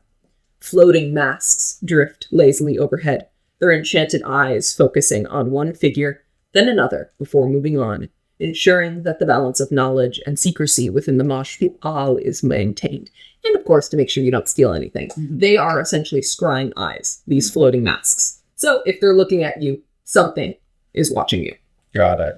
All right. So what I have planned here is each of you have an individual scene because each of you wished to explore specific areas. So, Ragoba, this place is completely safe for you all to split up. Yeah. You have literally no reason to think anything bad is going to happen. Yeah, and with my 10 wisdom, I would not think to tell you guys how to navigate. Good luck. Cool. Have fun. Just read the things on the wall. Read the things on the wall. Don't steal anything. They will kill you. All right, see ya. All right, so Very well. I will make this very clear. I do not want you guys to roll until you find something. You all eventually find what you're looking for. Cool. Though it takes Gordo the longest because he has struggles reading. Anyway. It's just characters and symbols. I want to do Ragoba's scene last. So, Iraj or Gordo, who wants to go first? Raj, go All right. first. Doppelganger. All right. Would you like to explain what Iraj is looking for? Raj is looking for doppelgangers, or what were they known as? Dogalu. Dogalu. I'm going to investigate for Dogalu. All right. What would I be rolling for? I told you you do not need to roll because you will find what you're looking for eventually. It's pointless to roll when I'm just going to give it to you, you know? Got it. Right. So, Iraj, how about this? Roll an investigation check just to see how quickly you make it there. How much of a hell is this maze? The investigation check. I have a +0. That investigation check. Yes. Investigation. 13. 13. You're new here, but you know how to read. So you're following the signs, getting a little bit lost here and there. You might even ask one of the Rakshakas for guidance, and they just stare at you. They aren't supposed to talk. Okay, it's like the British Guards. Alright, cool. Moving on. Iraj, you make your way to the section dealing with ancient creatures, hoping to uncover more about the Dogalu. As you step onto a platform leading to the third floor, wind ruffles at your ears and hair, and the scent of aged parchment kind of wrinkles your nose. The library is peaceful, but it doesn't quite feel like home, and you catch glimpses of floating masks now and again watching you.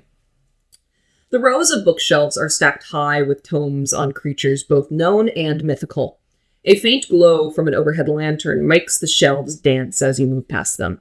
Eventually, you spot a section dedicated to the scholar of dark mysteries, a man known as Ustad Vishramani, whose writings on dark creatures like the Dogalu are well regarded. MERCENARIES, they cannot understand all of the spoken language of the Ishvara. They can read the written language enough to understand what's going on. The reverse is true for the Ishvara speakers. They can understand spoken MERCENARIES well enough, but struggle to read it. Rakshakas wearing green bronze masks of various animals stand at the far end of the hall and watch him, but say nothing. Their presence feels more like a statue than an actual living being. All right. Would you like your first journal entry saved? Yes. All right, so here's how it's going to work. I have these longer journal entries. You are in charge of reading it aloud. So this is what you are learning. Sounds good? Got it. All right, let's get the Dogalu first. Copy this. I have it all ready and formatted to post. This is all going in Info Treasury. All right, go ahead. You do not have to read all of it. Journal entry on the Dogaloo. Entry from the Cellar of Dark Mysteries by Ustad Vishramani. In all my years of study, two creatures have disturbed me as deeply as the Dogaloo, more commonly known as doubles or doppelgangers. They are likely creatures of demonic origin, though their exact connection to the hells, if they have any, remains unknown. It is said they have walked among us since the earliest days, blending into our societies and stealing the identities of man. The Dogaloo are shapeshifters of the most insidious kind, capable of taking on the exact appearance and mannerisms of those they encounter, often choosing their prey carefully. What makes these creatures more fearsome than ordinary imposters is their ability to replicate a person's face and body with such precision that even those closest to the victim may be fooled. Mages also cannot discern their disguises and mental state as well, due to their shape-changing nature and being purely biological and not magical in origin. In their natural state, the Dogaloo are far from human. They are described in ancient texts as having grotesque, elongated limbs, skin that appears dry and cracked like parched earth, and pitless eyes. Their mouths are nightmarish, lined with rows of needle-sharp teeth, constantly pulled into a perverted mockery of a grin. However, they cannot feel any semblance of joy beyond satisfaction. That's fucked up. Would have thought. That's fucked up, man. I have witnessed this transformation in my travels, watching as a Dogaloo was felled by a strike from my holy weapon. In moments, the creature's stolen visage began to slip, its body collapsing into a grotesque ooze, thick, black, and unnatural. This process marks the Dogaloo's demise. Without life to fuel their mimicry, they cannot hold their shape, and the stolen flesh dissolves back into the vile matter from which it was conjured. Seeing my daughter's face melt before my eyes taught me more than any book ever could. Even to this day, I do not know how long my daughter had been dead before the Dogaloo was revealed. By a source. Damn, yeah. You can't trust this. Throw it out. Theories and warnings. Oh, see, opinions more like. That's just a theory. More alarming still is the belief that these creatures may be tied to the Red God. The Dogaloo appear to revere this dark god, often invoking his name or symbols before or after a kill. It is whispered among scholars that the Dogaloo may not be mere demons, rather undead. The twisted remains of those consumed by rage and vengeance in life. In this way, the Dogaloo embodies the very essence of the Red God's blasphemous teachings. To lose oneself in anger until one's humanity is nothing but a hollow shell as they are. Their minds, once filled with rage and the desire for revenge, are reduced to violent mush, enslaved to the blood-soaked will of their god. Perhaps this is why they can mimic faces and memories, but fail to truly understand human emotions, because they have long since abandoned their own. Final observations. Though these creatures possess many advantages over mortals, they are not without their flaws. Most notably, while they can steal faces and absorb memories, they often struggle to maintain their guise for long periods in crowded settings under scrutiny. In time, small inconsistencies might begin to surface. Slight shifts in behavior, minor memory lapses, and an odd intonation in their voice. These mistakes, however small, are the clues we must cling to. The Dogaloo's weakness lies in their inability to grasp the full depth of what it means to have a soul. They can wear our skin, but they cannot understand the essence of our souls. In the end, it is that disconnect, that failure to fully embody their stolen identities, that betrays them. Those who travel through the dangerous lands where these creatures are said to roam must remain vigilant. Trust not only what you see, for the Dogaloo can deceive the eyes. Instead, trust what you feel and know in your heart, for the truth lies there. It is something no demon or twisted soul of vengeance can ever truly steal. Dum, bum, bum, Your eyes goes, bum, whoa. bum, bum, bum. I will process this. All right. Do we want to swap over to Gordo now? Yes. All right, Gordo. You walk down a separate path. Can you please roll an investigation check just to see how fast you can find this? Oh boy. Because Gordo has decided to look into more about the bandits that pollute the Red Valley. They know about me. I ought to know about them. True. You said investigation? Yep. That's like your favorite check, right? No. In fact, I got a non-natural 1. So, Gordo, you are walking in circles for hours. He's just stomping around. He doesn't understand Dewey Decimal whatsoever. He's just like, the fuck is this shit? How is anybody supposed to learn from any of these oddly shaped things, these books? How many maps are looking at it? I'm in 100. They get suspicious first, but like after a while, they're just like, donkey brand Mesaraki. Uneducated slum dweller. Uneducated slum dweller. I'm just imagining a floating mess, like, seeing this, looking over to another one, like, check this out. You fucking see this shit? You fucking see. Well, there are also plenty of library cats. You do notice this. Oh, he'll get distracted and pet one. Yeah, you do. You do. There. They're pretty nice, actually. They're really socialized. Oh, very nice. Yeah. Very nice. So you get distracted by the kitties, and you're Yep. like you're like, I'm so frustrated. I'm just gonna sit down with a cat for like 5 minutes. Yep. So eventually, you walk down a separate path, and you head towards a section on banditry and outlaws of the Red Valley. Gordo, you are not used to such quiet places. The hushed tones of the library feel foreign compared to the chaos of the city and the valley you are more familiar with.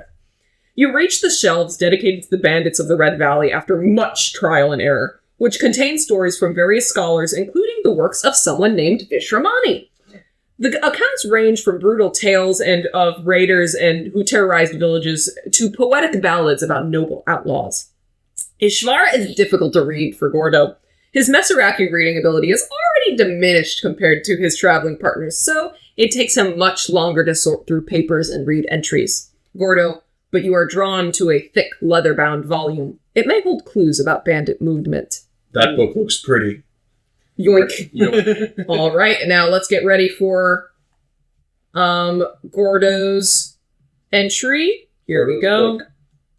All right, so I will say what you're looking for is you're looking for stuff about the Serpent's Eye, which is what you know about has something to do with the doppelgangers. Yes. And the Bloody Sands, which is the group that Kavad mentioned. I see. So here's what you find.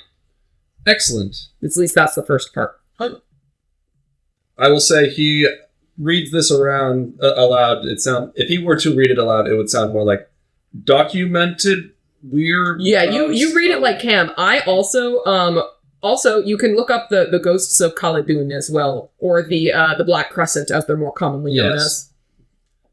Document whereabouts red bunts bandits. Okay, Cameron, you Sorry. can read it. I'm gonna read However, if you want, because this is a lot, this is essentially my information dump. Yeah. I can read as well. No, I got so it. do I not got feel forced to read all of this. No, I'm doing it. Don't worry.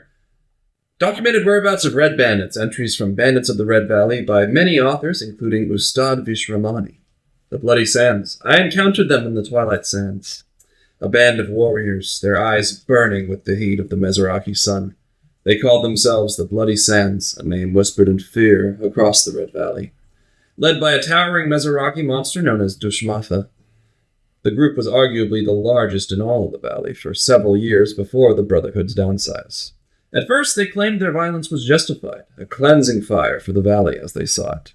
To them, the land belonged to Mesarak by divine right, and any Ishvara, foreigner or dissenter, was a trespasser, a blight to be purged.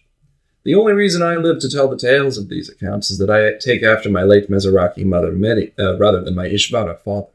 So, they believed me when I lied about my origins. However, they did not listen to my companions' pleas.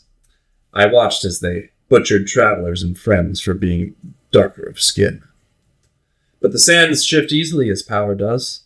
When Dushmatha bent his knee to a woman in the valley a decade ago, everything changed.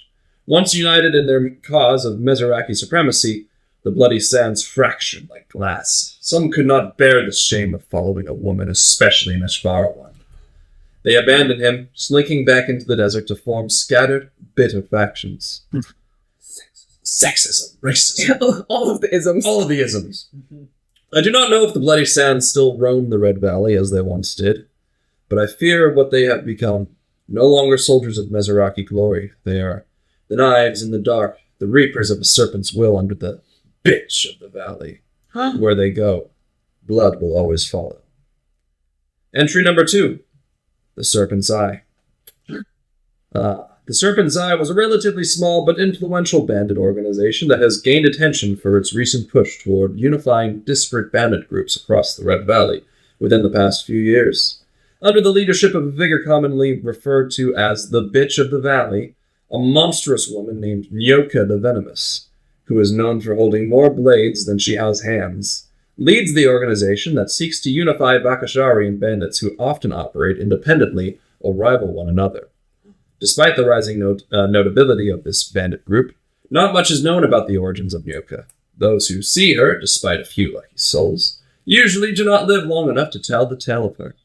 While many factions are joining her, the reasons behind the sudden shift remain shrouded in mystery. Some bandit leaders speak of visions and prophecies that guide their decisions, attributing their newfound infatuation to something divine. Others speculate that darker forces are at play, perhaps manipulation by Nyoka or her inner circle. Unlike traditional bandit groups that focus solely on looting and violence, the Serpent's Eye emphasizes a more strategic approach. They leverage diplomacy, manipulation, and fear to draw out bandit factions into their fold. The growing... Should I drop my phone? The growing interest in unifying... You dropped the corner drops because I lost my She's like, oh shit! Fuck. But the growing interest in unifying bandit groups is tied to the increasing pressure from external forces, both the militaries of Ishvaram and Mezaraki and rival bandit factions that threaten to dominate the region.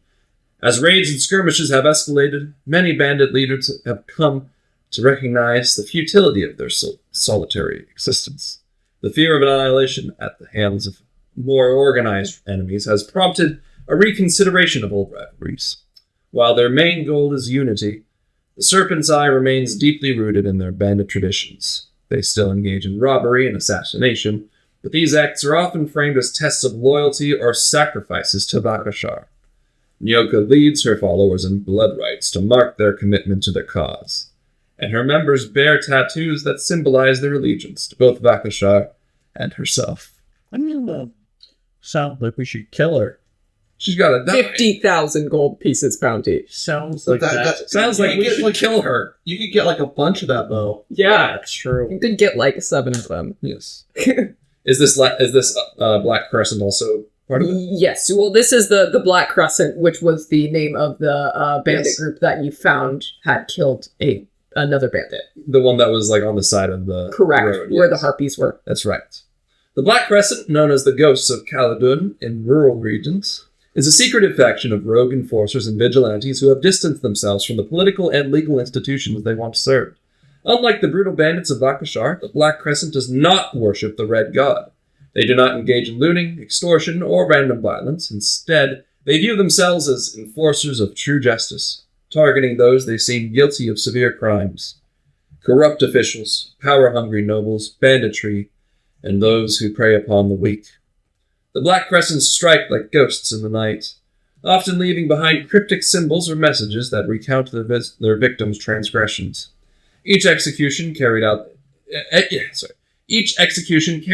is chronicled in the secret ledger of their leader, Nazare Tariki. Correct? Hold on, I can say it real quick. Yeah. Nazir-i Tariki. Nazare Tariki. Where every crime and... That means the Dark Watcher. I see. Where every crime and every punishment is meticulously recorded. Their victims are often found with crescent-shaped scars or the mark of their crimes branded into their flesh. Members of the Black Crescent wear black cloaks and crescent-shaped pendants, symbolizing their allegiance to the moon and its lawless silent nights. Though their methods are ruthless, their sense of justice stands apart from Bakashar's chaotic bandits. In many regions, they are worshipped as vengeful spirits, hired by the dead in the afterlife to take vengeance on the evil that wedges itself into greater society. The Black Crescent is not seen as marauders in the eyes of the people. Rather, they are viewed as righteous warriors in a lawless land. Dun, dun, dun. Dun, dun, dun. The Punisher bandits. Based. Yeah, they're cool. All right. So Gatekeep, girl boss, gaslight, punish, judge, Black Crescent. Black Crescent. All right. So, before we move on to RAGOBA'S, does anybody wish to research the Tiwari family? Iraj might? Yeah, I might be down. Okay. But I was also curious about the fact that there's the name we keep saying, Ustad. Vishramani. Yeah. Would you like to make a history check to figure out who that guy is? We'll stay You know who he is. 17. Reliable source be damned, this is the Volo of this universe. Yep. Lauren whispered to me 10 days ago about this guy. So you know vaguely of this person. They are actually quite seen as quite reliable. But known for embellishments. No. Correct, but grain of salt. Yep. All right. So, Iraj, do you head out to check out the noble houses of Darjuna? Perhaps. Okay. Should I roll something else? I'll just say you get it. Yep. Entry from the Noble Houses of Darjuna by Grand Sage Sarvesh. Oh, a different guy. Tiwari family name. Can you make a quick intelligence check? You might know that name. Probably not with +0, but yeah. 13. Sarvesh. That was the name of the Grand Sage of the Tiwari family. This is likely biased. It's all biased. You met him for a session. It's all biased. Oh, that guy. Yeah. Tiwari family name is widely known throughout Darjuna, particularly as patron of several of the city's most revered temples. Wealthy aristocrats, the Tiwaris, maintain a strong presence within the religious and cultural life of the city. Paral Tiwari, listed on the job offer, appears to be one of the lesser-known sons of this influential family. At the heart of the family stands Bhaskar Tiwari, the patriarch, celebrated for his and his father's philanthropy and unwavering dedication to Darjuna's people. His most notable achievements include generous donations to the city's temples and significant contributions to the restoration of the libraries following the devastation of the recent war. Bhaskar Tiwari is well regarded for his role in preserving the heritage of Darjuna, and his efforts are deeply appreciated by the locals, making him and his family nearly as beloved as the Rajmata and Anura. His family is nearly as beloved as Rajmata, Anura's family. Rajmata means the Queen Dowager. Though the Tiwaris are beloved for their charity and civic involvement, their influence rarely extends beyond the borders of Darjuna itself. They hold considerable sway over internal city affairs, and few families can rival their political standing within the city. However, despite their prominence, the Tiwaris have managed to avoid making significant enemies, maintaining a reputation of honor and trustworthiness among Darjuna's elite. The Azraya scandal. Azraya scandal. During the war between Mezerak and Ishvaram, and after the Gorob Iborzogan, the Dusk of the Elders. a.k.a. Ragnarok. Hey, I know that. The Tiwari family endured one of their darkest trials. Vandana Azraya, the first wife of Bhaskar Tiwari of only a few months, was accused and convicted of treason for spying on behalf of Mezerak. Vandana, once a respected member of a noble family who had long served as the guardian of the Kishama temple, betrayed her people for nothing more than coin. Sentenced to execution, Vandana's family, the Azrayas, was disinherited and executed for their association with her. Hang on, I've heard that before. However, before Vandana could face her punishment, she mysteriously vanished. Some claim she fled with Mezraki sympathizers, while others believe she perished amid the war's chaos. There are also unverified rumors that she died from torture before her execution. Despite these uncertainties, the Tiwari family remains steadfast in their claims of innocence, working to restore their honor and continue their service to the city of Darjuna. A year later, Bhaskari Tiwari remarried his second and final wife. Aww. What a loyal man. Marriage. Disinheriting, wasn't that like a Roman thing where they would like make you, if you were found guilty of something? You are now peasant. Yeah, you would disinherit all of your stuff and go to the land. And it was just a way for like rulers to steal that shit all. Yep, so the Tiwari family disinherited another family and ate them. Nice. Based. All right. Iraj goes, I write that down. All right. But I got a cat, so Aw. I don't write that down. Don't worry, I have it all written down for you. Yeah. So, Ragoba. Ragoba, you know exactly where to go. Deep into the more restricted areas of the MAJMU'AL, where the more dangerous and cursed knowledge is kept. The Vault of the Damned is no mere legend, you have learned, and you need to find out as much as possible. Hell yes, I must search. All right, go ahead, investigation. That's 10. Yeah, you are not familiar with the cursed sections. You are a good boy. Yeah, that's fair enough. You eventually, though, reach the lower floors dedicated to the cursed stories of the Red Valley. The section is filled with dark tomes bound in black leather, many bearing warning sigils that suggest they are not meant for casual perusal. A cold draft follows you down here, and you nervously walk slightly further into the necromancy section. Your hands follow and find a volume by the great sage Karanmala, a renowned scholar of cursed objects. And your fingers kind of tremble slightly as you look through the fragile pages. All right, here we go. Oh, but Ragoba, you realize something quite quickly. This document is very censored. Oh, I see this. Well, at least it's not a Vishramani text. I don't have to interpret things.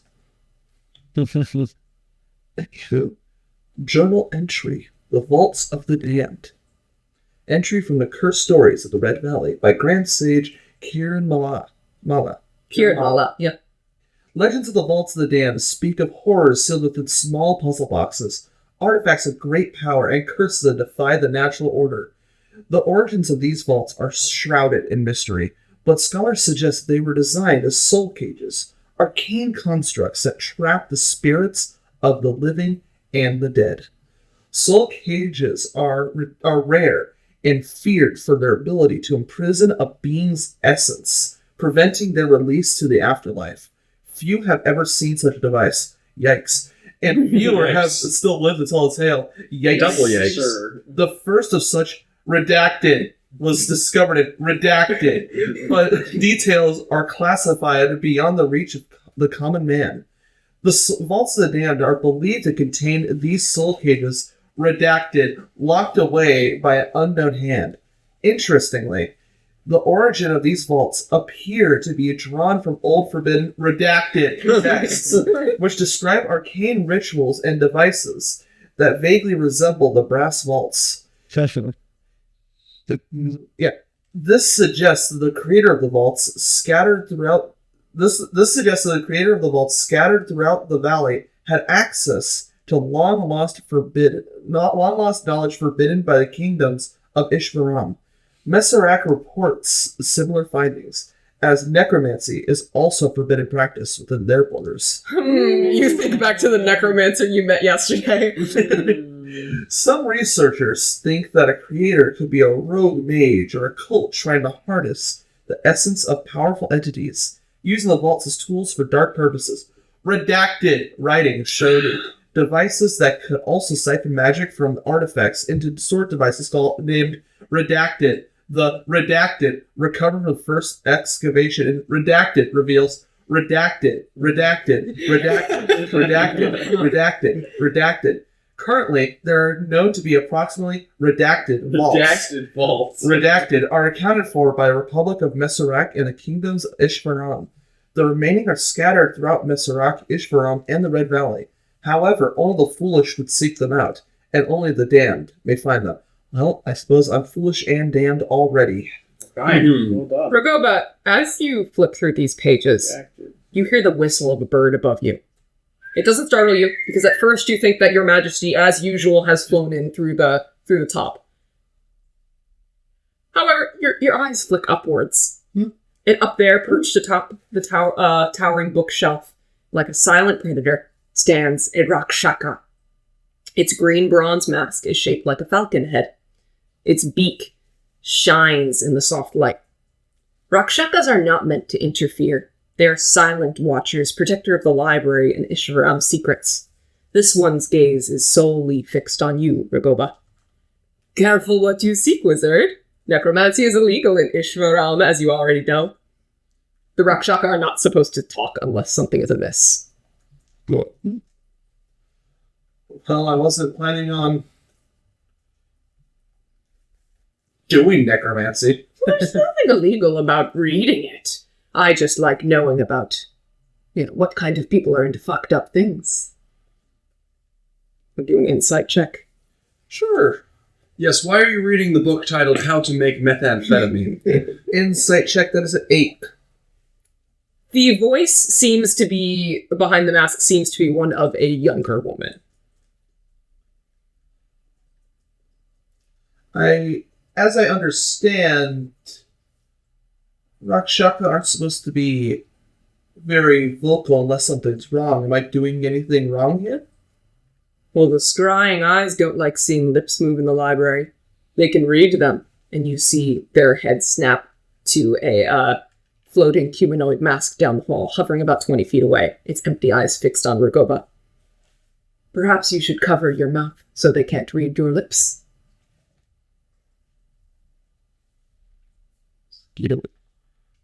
Kill this. Ragoba pretends to cough. And then the mask just kind of goes, and then it turns away. These scrying eyes float through the library. Ensure that knowledge is not misused or worse, spoken aloud. They look for more than just theft. They track the subtle movements of lips and watch for forbidden whispers. Ragoba, you know what a scrying eye is, and given you're from Ishvaram, you are likely somewhat used to surveillance. Mm-hmm. They can't hear you. The scry just thinks I'm staring at you thanks to my mask.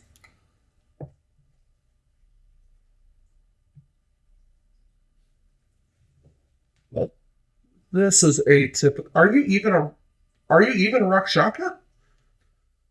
Of course I am. Where do you think I got this? And they kind of gesture to the garb, essentially. Here for sure. Why are you digging into the vaults of the damned anyway?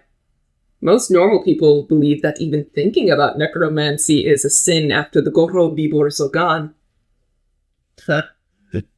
That's a funny word. Well, knowledge is power after all. Just want to learn more. Learn more? Well, it's always been bad luck to do anything with the dead other than burn them. Well, after the Borsokan died, mortal souls like us have nowhere to go. The gods can't sort us if they're dead. Can you do a quick religion check to see what that means? Yeah. That is a... Yeah, that's an 8 plus 3. 11. Okay. What this Rakshaka speaks of is the equivalent of Midgardian atheism. The gods existed, sure, but their power is not in death. This belief, by most who still worship the gods, is considered a little bit heathenish, because, I mean, like, the gods are still powerful in death, right? I mean, after all, who else would sort the souls in death? How else would people get to the afterlife? The fact that a Rakshaka is sharing these beliefs with you in the middle of a library is jarring and borderline heathenish. We could get into trouble.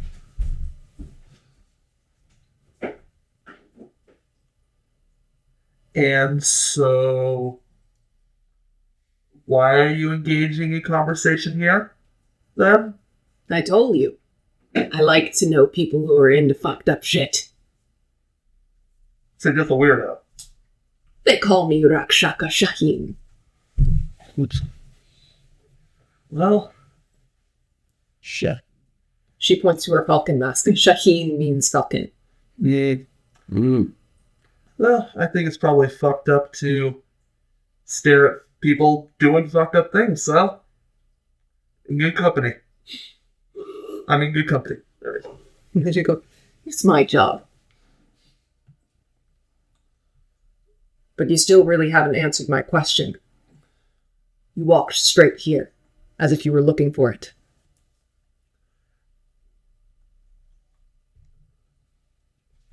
He's thinking. I am thinking. I'm thinking a lot. Ragoba is sussed out. So there's really no way to not say no about the Vault of the Damned in some regard here.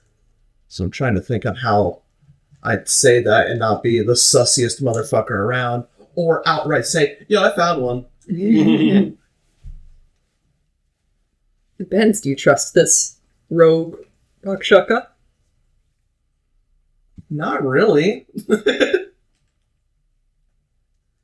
You can ask more questions if you want. Yeah, just do the political move. Answer a question with another question. That's what I was trying to do, and then they said, "Well, you haven't answered my question." And then you can. Well, then you keep on going. Yeah. I mean, have you watched the debates? Yeah, and I get annoyed. We all do. Fair.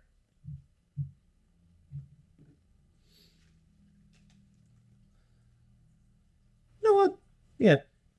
Well, I have just recently discovered that they're a thing, and I wanted to read more about them. I was just curious. I gave you my name. What's yours? Ragoba. Ragoba. Thanks for that. And she jumps down from the bookshelf and disappears. Faye. Okay. You'll love to see the Faye. So, is there anything else you all wish to research, or are we all good? I think I am good. All right. I think I'm good. I've been sussed out by Rakshaka. And, yeah.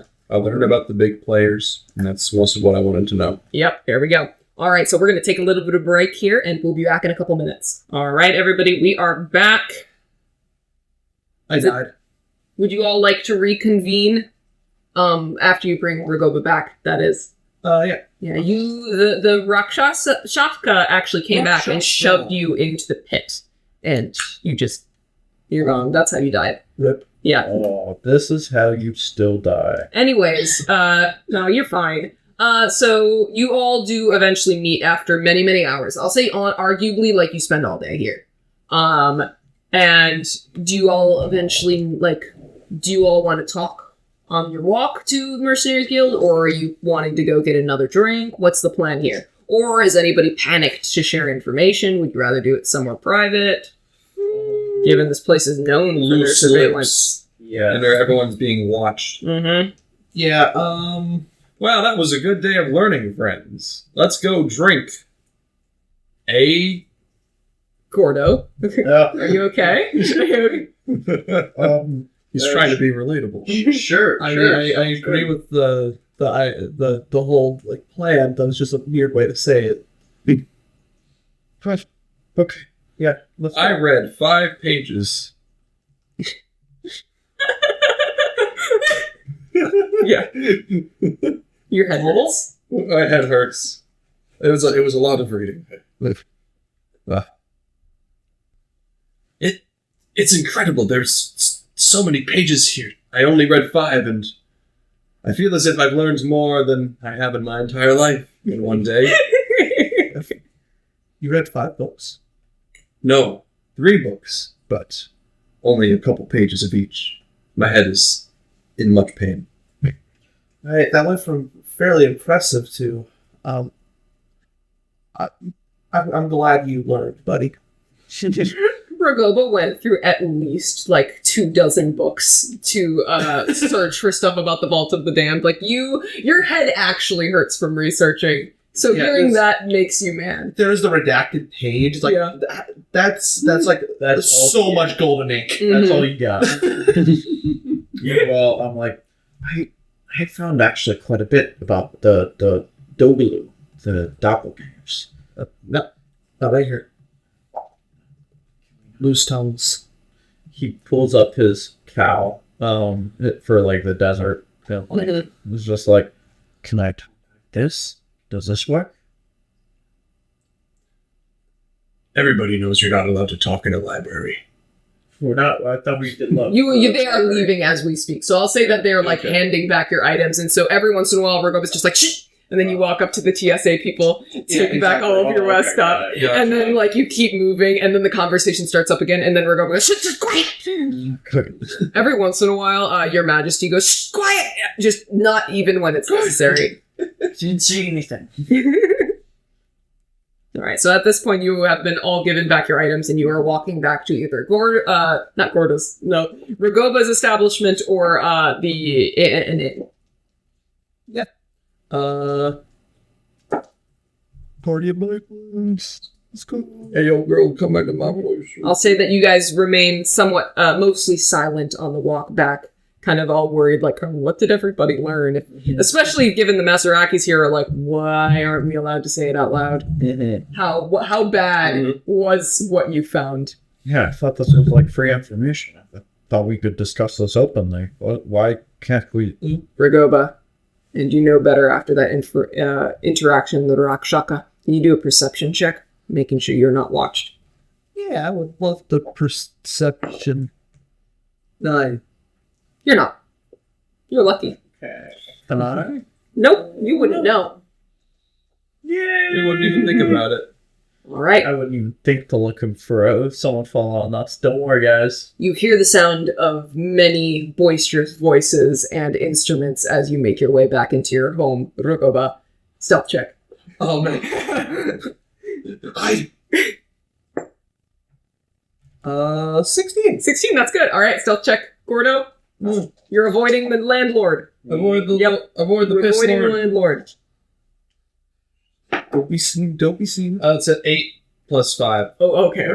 Okay, you're good. Yep. Still a 7, 18. 18, you're all fine. Hooray! The door clicks behind you silently. And the bird goes, "Whew."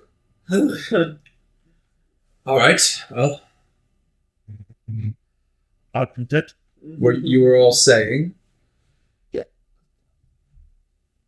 Well, I found quite a bit about the Dogalu, the doppelgangers.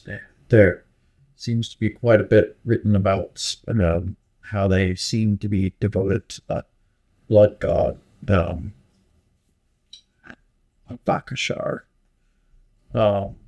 And I believe that they could absolutely be anywhere. They seem to be near perfect imposters, but there did seem to be some way of detecting their flaws. It can fail to hold its guise for long periods in crowded spaces, and with a lot of scrutiny from multiple angles, it seems to flaws in its arguments seem to come up. So, if we ever suspect we might be running into one of them again, yes, then we should keep in mind these tactics and ideas. So if somebody starts making less sense than usual, it's highly possible that they are not who they seem. Also said when they die, they dissolve into black ooze, which is their base form. That's horrifying. All right. Maybe if we're gonna cut our hands and see if our hands go to black ooze. Worth no blood. worth testing out. Maybe. If you ever find one, just cut its arm open, see what it bleeds. That really is like something we need to test. Maybe I could be a changeling. Yeah. Kill self. It's important artery. You said they worship the god Bakashar? Yeah. Seem to, in many ways, embody the very essence of Vakashar. Sorry, I have gotten 6 spam calls since noon today. Jesus Christ. That is 1 per hour. Damn. God damn. A couple of them by the same number. Anyways, They're going crazy. continue. Both political parties. Mafia. I haven't answered any of them. I don't know who's calling me. Do they ever leave a voicemail? No. Anyway, I continue. accidentally answered one, and I've been getting them daily. Yeah, It's like it's still like a 1/60 amount. That's how they get you. Anyways, I'm sorry for interrupting. I was just flabbergasted. That's fair. That's fair. Something about the Doglu perhaps might not bleed red. They embody the very essence of the Vakashar's teachings, as I was saying. Right, and what I was going to say was... I wonder if they have any origins in the Red Valley. I was reading about some of the bandits that are heavily prevalent, or are heavily around. I don't know what the word prevalent means. They're heavily around the valley, and they many of them worship that Lord Bakashar, that god. That's where the term red bandit comes from. Red bandit means a bandit who worships Vakashar. Roger that. Well, changelings are not necessarily bandits, but do they have relations with bandits? Sexual relations? Just regular working relations. They help kill. Oh, Probably both, working honestly. together in like an organized. Yes, Yes. of course they must work. Bandits are wild. Yes. And they would make excellent partners. The disorganized and chaotic nature of bandits means that a changeling can fit flawlessly. I mean, no one is going to know you well enough in a bandit camp to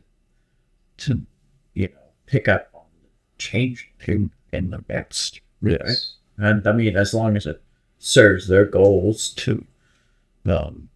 Thank you, Mocha, for highlighting everything and losing my place. Aww. It's okay. He's summarizing the document as we speak. Yes, I know. You're so good at it. There was... I just think that they could easily be present all through the bandit camps. We'll have to be very vigilant about them.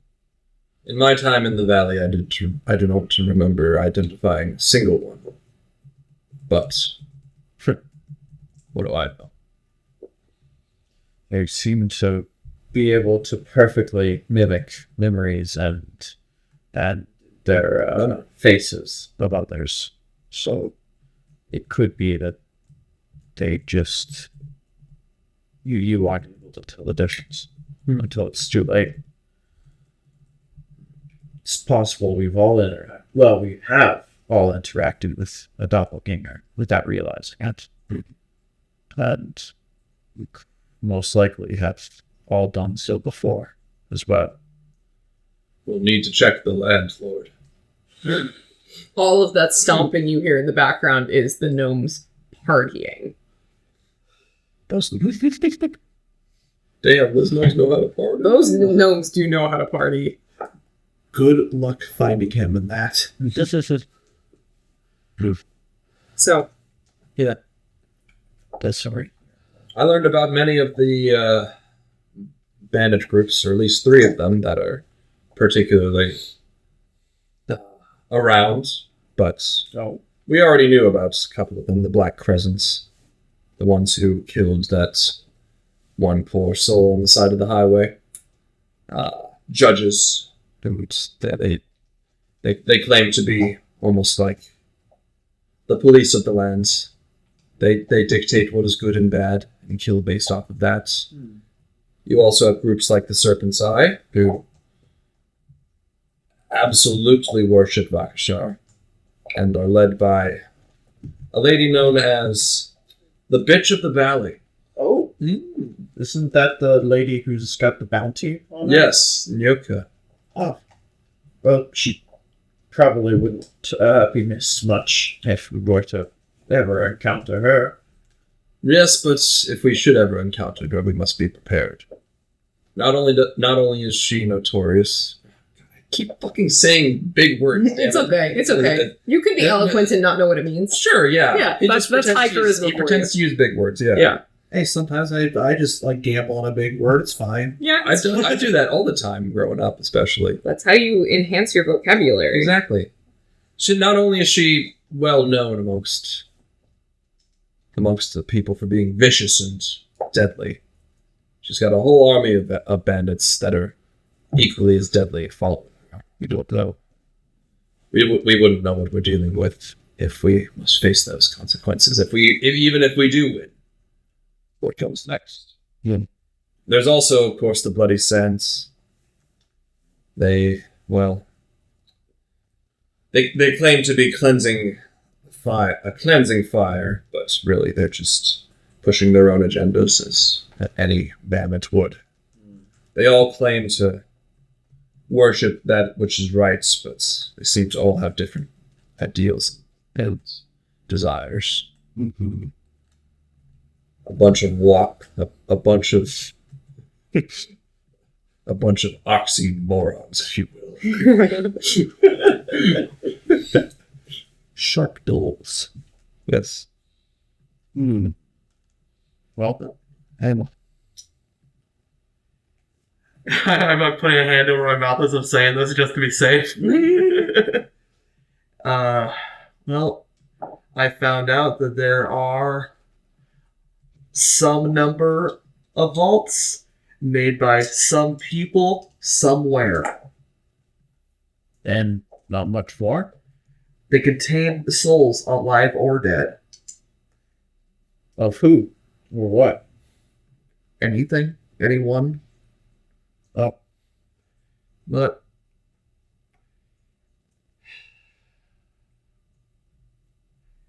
there's more black ink in that book than there were letters. There is just about every proper noun was just completely inked over. Thunder. Another one. Is it 7? Yes. My God. Who is here though? I will go get it. You two continue you all continue your talks. Okay. Because you also read about the Tuareg. So we've on that front, nothing new. I was questioned. By who? Who do you think? I don't know. Oh, that's right. Okay. We're both foreigners. Yeah, what? Ooh, no. I've never been into a library until just today. The Rakshaka. Wait, they talk? Not usually. Unless you're doing something bad. I didn't hear a single word out of them. Yeah, they didn't investigate me for, doppelgangers. Anyway, bad news from top to bottom. Ooh. And Ragable shrugs, like, what you gotta do? What are you gonna do? What you gotta do? What are you gonna What are do? you gonna do? Now the bird's just going back and forth with you about it. Like, the bird loves that. Mm-hmm. What are you gonna do about it? That's, I remember the landlord said that. When pissing in the corner. What are you gonna do about it? What are you gonna do about it, huh? Come on. You're gonna tell me to stop? You gonna tell me to leave? That's his voice now. You paid the security deposit on this place. I'm keeping it.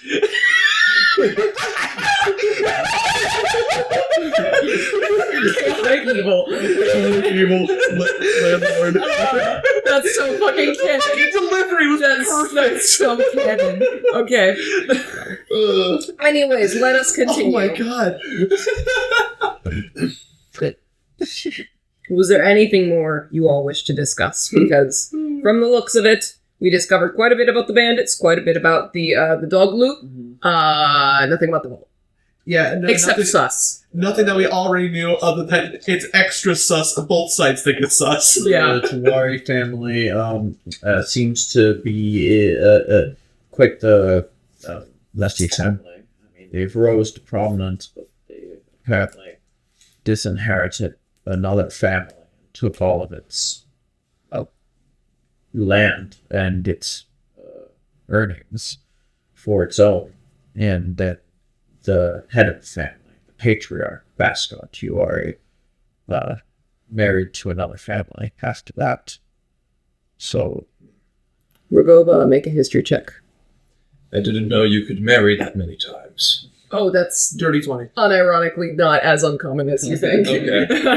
Dirty 20. In this land. With a dirty 20, you know the family he's talking about. The Azraya family.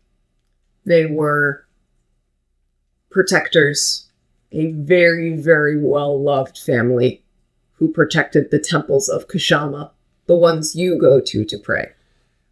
However, they were traitors. The city's heart broke when that happened. You were not there, but you feel it. You feel the drama when you go there. Just, oh god, family drama affected the whole city and it sucks.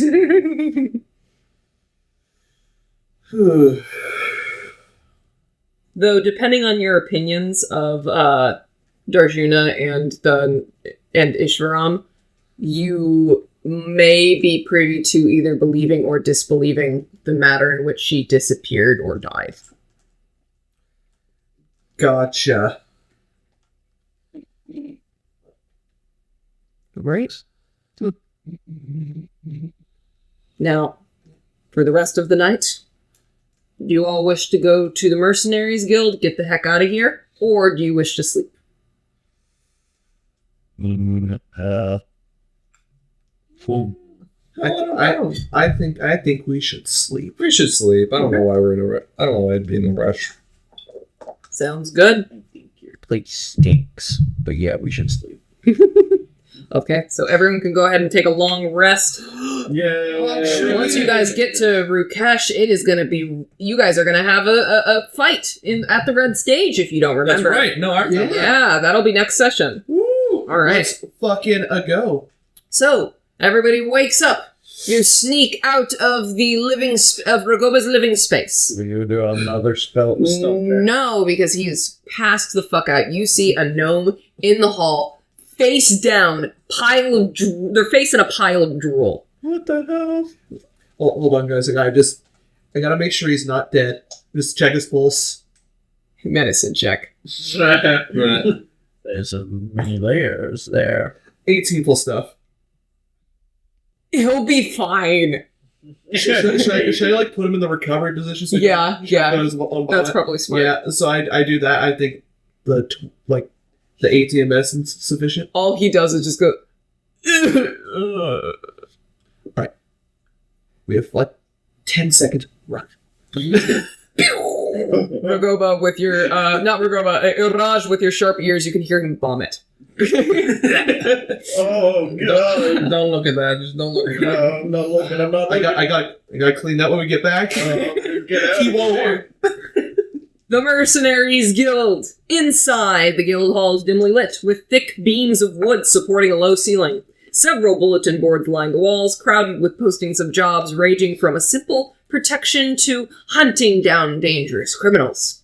Small groups of mercenaries huddle around wooden tables, discussing potential contacts under whispers. It's much more organized compared to the guild in Rukesh. A few faces glance over at the party, and a few eyes linger for a bit longer than necessary before they decide to mind their own business.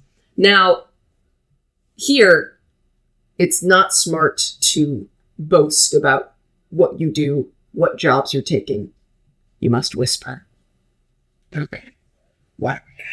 Okay, now don't actually, please. It seems Lauren wants us to whisper, but doesn't actually want us to whisper. Please don't. I want to hear you. The story. I want to hear you. Welcome to this game is stink eye. Sorry. Anyways, what's on the menu for jobs? No.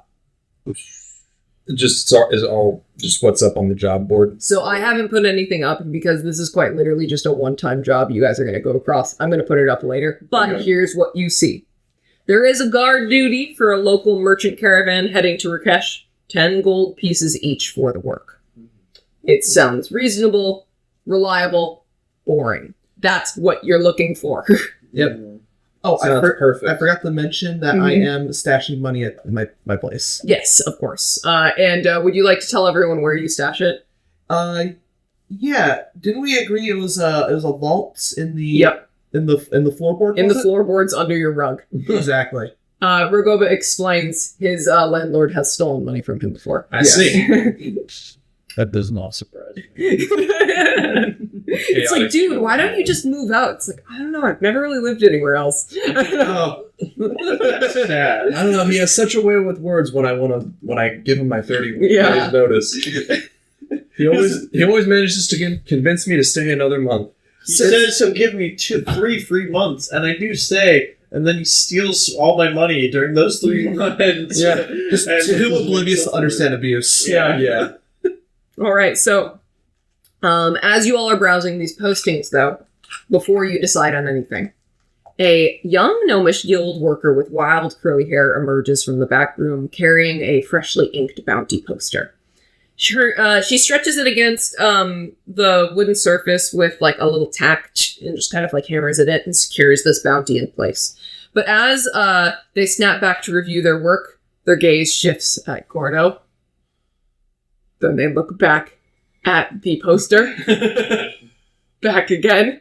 Panic creeps into their expression, and without saying a word, they turn to their heel and hurriedly vanish. Would anyone like to see what that bounty they put on the board was? I know what it is. I think I know who this is. You see a sketch of a tall tabaxi with familiar features. Sharp eyes, slender build, twin blades. Below the sketch is the name Elias Silvestris. It's scrawled in bold letters, followed by a reward for 150 gold pieces for capture, dead or alive. The poster is eerily accurate, and any onlooker unfamiliar with Gordo might easily mistake him for whoever this is. The posting is fresh, likely distributed to several guilds throughout the valley.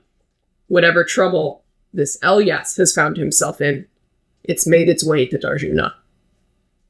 Now you're roped up in it too, because you kind of look like him. It kind of looks like me. Uh-oh. I look at Gordo. I look at the posting. I look at Gordo. I look at the posting. Gordo sort of just calmly watches everybody look at the posting and then look back at it. With like he can kind of tell what's going on, but he's just so Keeping oblivious. it together. Yeah. I think Well- you need to leave sooner rather than later, my friend. Yes. The mercenaries are glancing toward the group. But now I know one thing for sure. My brother is still out there. He's alive. For how much longer? Well, I guess we'll just have to find him first.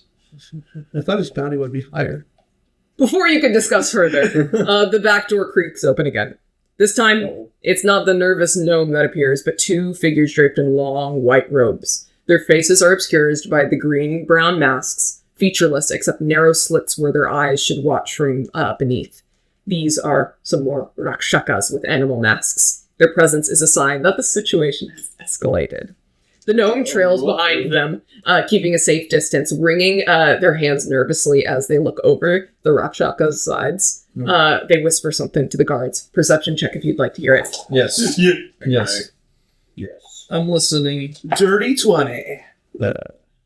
No. 8. All right. 15 total. Ragoba and Gordo hear it. He looked just like the one in the poster. I swear it's uncanny. I didn't want to take any chances. The Rakshakas don't respond verbally. Instead, they silently walk towards the bulletin board, and their masked faces are turning towards Gordo as they approach. If you want to run, you can.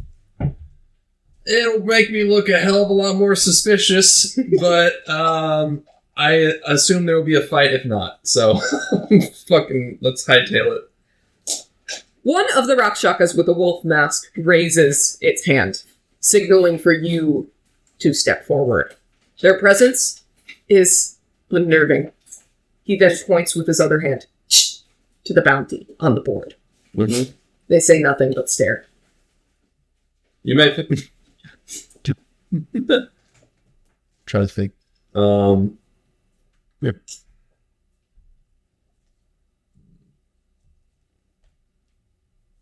I see what's going on here. Do you not see the difference? So he sort of removes his, like, mask. You were not wearing not the city. mask, sorry. Yeah. If I'm wearing The hood. The hood, that's what I meant to say. And I point at, like, a very specific, like, fur pattern on the forehead that is, like... It's like, see, I have the tabby M. He does not. See, look. My brother here has only the sword pattern upon his head. I have the M. You have the tiger. I have the yes. Yeah, you got the tiger stripes. Yes. You're a tabby. Yes. I'll tell you, he's a handsome fellow wherever he is. Would you please make a persuasion check? Yes. He absolutely said brother too. Yeah, I did. I did. 7, so 10 total. 10 total. Yeah. Their eyes narrow. That's what you needed. But they do assume that when you say brother, you meant a fellow man of your race. Yes. So they walk away. The gnome is just like... and they storm off. The gnome is so mad they weren't more racist. Mm-hmm. So, yeah. We should get out of here. For Yes. someone else starts whispering. Would you like to rip down the bounty poster and run? I think yeah. All right. Gordo, could you please do a sleight of hand before you get out of here? Okay. Oh, that's +5. Good. That was cocked. Okay. Oh, that's 17 +5. With a 17 plus 5, no one sees you as you quickly before you leave, and it goes right into your pocket. Sweet. You now have a wanted poster for your brother in your pocket. There we go. All right. All right, sounds good. So you also, I assume, take down the merchant call? All right, so the merchant caravan, when we are ready, we will take a break here, eat, and then we'll get back to it. All right? Back. Okay, we're back. Let's get started. The merchant caravan is a small group of wagons led by a shrewd-looking merchant couple named Nala and Jafar Hamid. They are transporting fine silks and spices. The Disney crew. No, that wasn't even intentional. I think those are both Simba. So they are transporting fine silks and spices to Rikesh, wary of bandits after recent attacks. The existing guards that they have along with them look seasoned. Extra muscle is, usually a good thing. The journey will take 2 days, crossing the more dangerous parts of the desert where the bandits often strike at night first. So, unless there's anything you all wish to say or do, I think this is Very- focus time. very smart. It's like any other campaign, you guys would be like, "Hi NPCs, we'd love to introduce you." You guys are like, "No, they could be a doppelganger. Yeah. Where I can speak to anybody." I definitely eye them a little bit more with Don't- suspicion. Sounds good. Don't trust nobody. Not Don't trust nobody. That's a good motto in the Red Valley. Yeah. The dry season is coming fast, and with it, winds that dash through the desert and fine grains of sand that can carve skin and armor. Every gust tugs at your cloaks, and the wind is steadily picking up in intensity as the day wears on. The shifting dunes in the distance roll like waves of an endless sea of gold, and the faint howl of the wind rises and falls like the desert itself is breathing. Overhead, the pale sun struggles to shine through the hazy veil of dust, and the world around you seems muffled, saved for the occasional whistling of the wind as it weaves its way through rocky outcroppings around you. The season, this is the season when the desert truly wakes up, when its temper shifts. This is an omen of the darker days ahead, because this is not a windstorm. This is just a drizzle. From within the shadow of the haze, Ragoba, your bird, your majesty, suddenly flies closer to you and fluffs their feathers as she kind of sloppily lands on your shoulder. And she starts kind of mimicking, they start mimicking like a distressed creature. And then all of a sudden you hear your voice from when you were a kid. You've been a bad bird! Big trouble! Big trouble! Oh, what did you do? Do you like What to make a happened to you? perception check? Do we hear this? That's Everyone hears us. 12? That's what you needed. Okay. The sharp eye reveals that this is the only way your majesty knows how to convey that something's wrong. Oh no. Something is watching you. You spot 6 masked figures perched in the distance, their forms shrouded by the wind, barely visible in the swirling dust.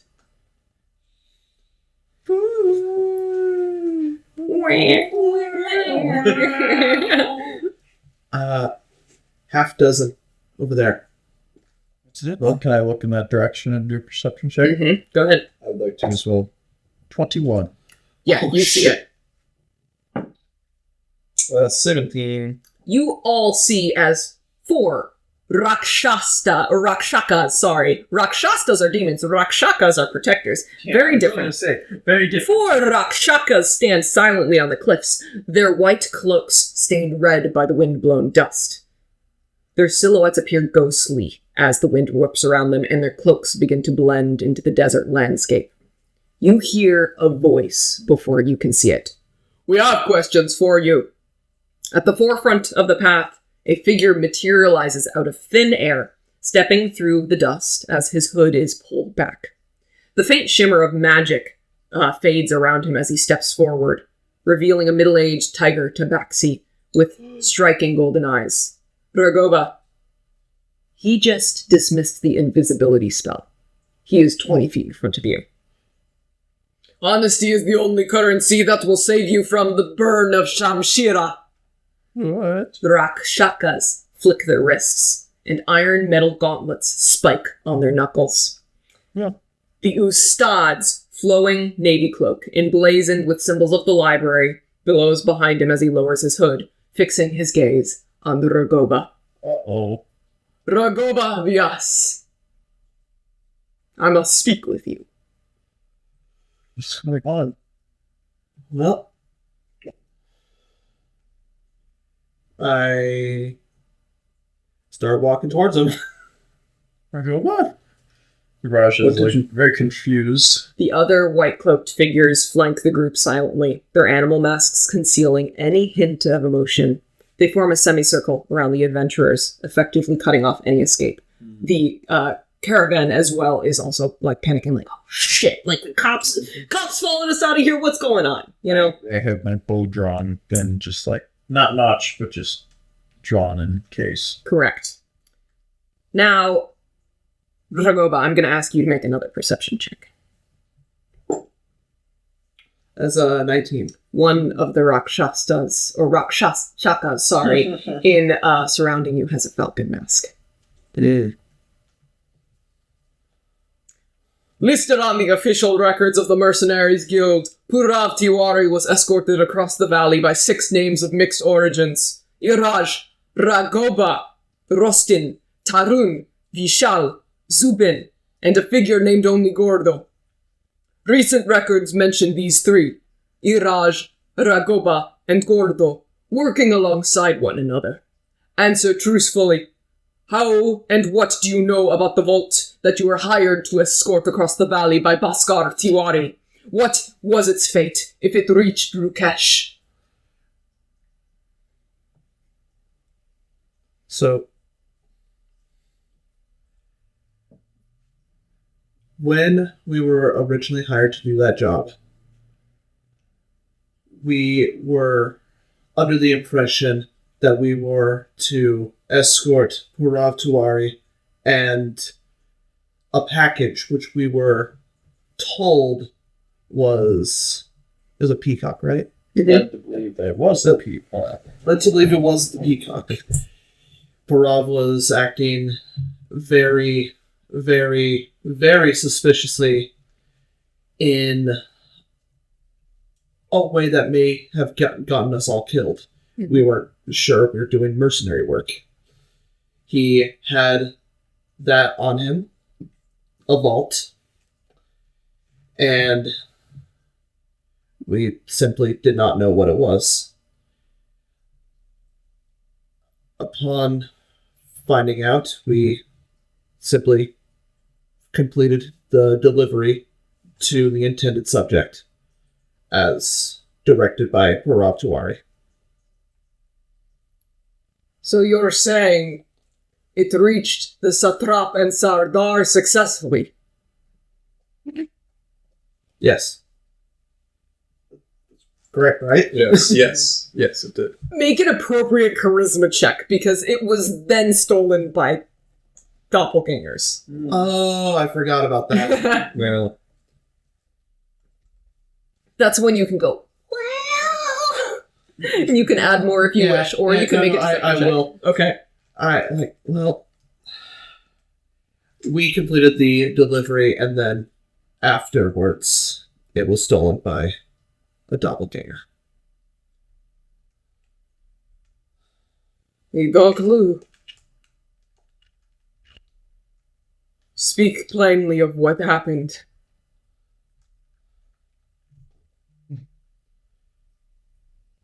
I will remind you. Yeah, I'm trying to think of This the is what- exact series of events that This led is to what that. this is what Ragoba says. Yeah.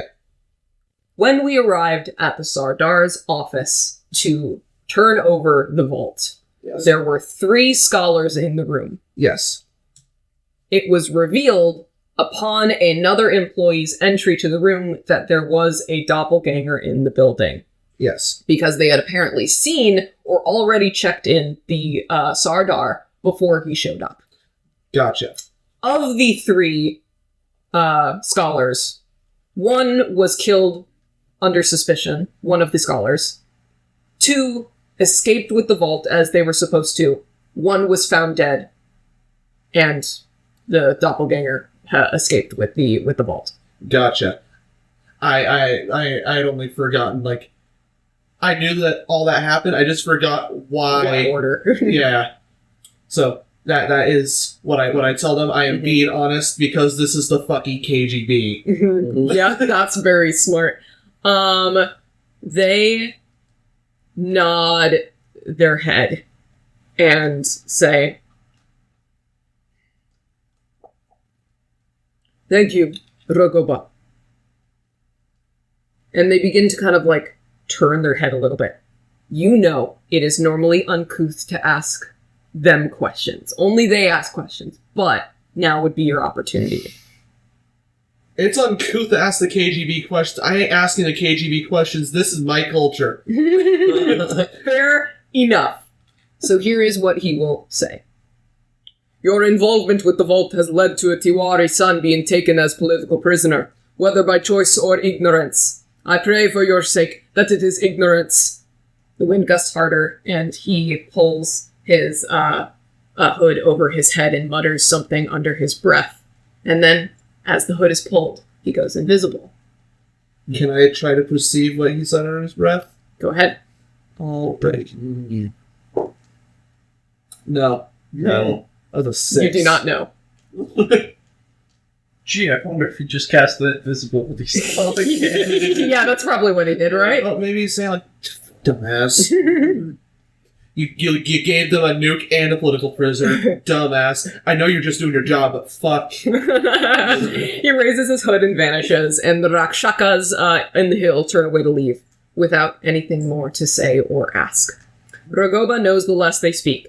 The fewer questions they ask, the better. Their footsteps vanish, and the wind covers up any traces of their presence. Through the rising storm, the faint outline of the caravan that you were assigned to escort emerges from the haze behind you, its silhouette kind of swaying as it approaches. The husband shouts from over the storm, "What was that about? You didn't mention anything about being followed by Rakshakas!" I didn't know I was followed by Rakshakas. No one does! So we're on the same page. Can you do just a general charisma check just to see how likable you come out when you say that? That's that one. He's just being a little shit. They look at you fucking pissed. But there is quite literally nothing they can do about it. The wife scoffs, and with a shared look of annoyance, they continue onward. Your pay's getting cut, my dude. Wow. Sorry. So basically, Does our pay get increased? No, it's not. It's not the other people died rules. Yeah. you pretty much said it like, oh, so we're on the same page, aren't we? Basically. Oh my god. Whatever. As the wind picks up, it reduces visibility to mere feet ahead. The storm is swallowing the world around you, but thankfully the rest of the journey across the Ishvara side of the valley, the storm eases. The caravan is not forced to stop, and the windstorm is merely a whisper of what will come in the months of the Bistruze, the wind of 1,000 days. Being a mercenary during those months is hard, but fruitful for those willing to get their skin torn at by sand. With the caravan, you all have a long rest for the night, and then you eventually continue your journey. Now, if anybody would like to speak to Ragoba about this, you can. However, if you wish not to, that is also intelligent.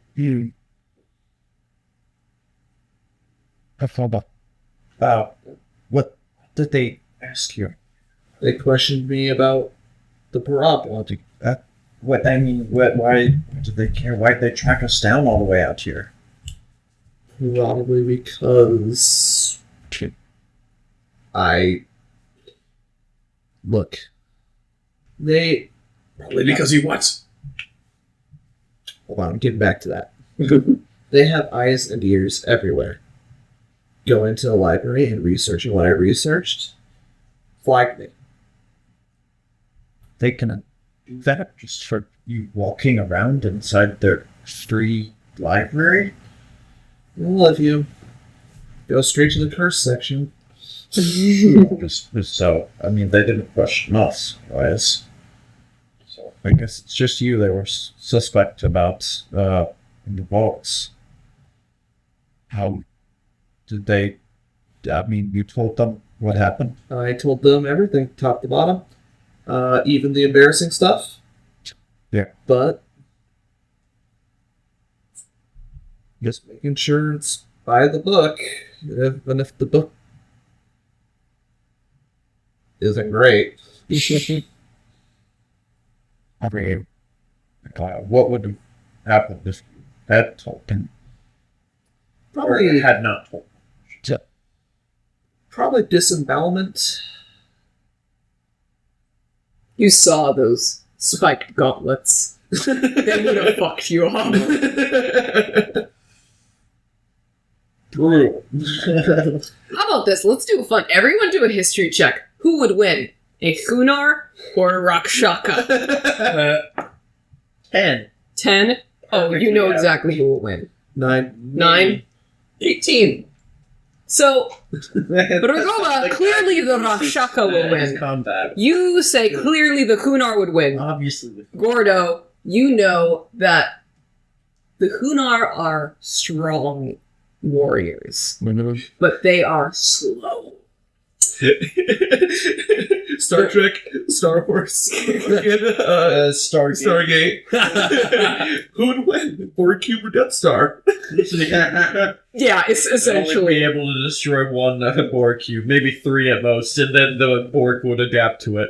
A Hunar would most likely win on an even playing field, but the Rakshakas are never on an even playing field. Fair. That's what you learn. Very wise. Yeah. Very multifaceted take. Yeah. Gordo, nuanced in the ways of fighting fighting. and combat. He's like Goku. Oh, sorry. Was thinking about fighting. All right, so let's pick our bridge, shall we? Oh, boy! Which bridge? All right, we've got the Darvaze Yeshir, the Lion's Gate. That's the one ran by the Mesarakis. The Ra'i Abadi, the Eternal Way. That's ran by both. And then we've got the Kusheye Azdaha, Dragon's Reach, which is technically ran by Ishvaram, but like, not really. You know? Gotcha, it's neglected. Yep. That's right, I remember. That's the one that's kind of cursed. Yeah. I remember one has the big line. Eternal Way. Yeah. Yeah. The Eternal Way is one big, long, like, thing. The Lion's Gate is a series of smaller bridges that slowly make their way over. That's the one that you guys took first with a bunch of traffic, because it's the easiest one to cross. Yeah. And then the Dragon's Reach is a winding, like, cave side path. Like, cliffside path. Yeah. Yeah. It's probably the longest one. How far out do bounty posters reach out? If we were passing through any of those heavily populated bridges, would we have another situation of, look, that's him? Perhaps.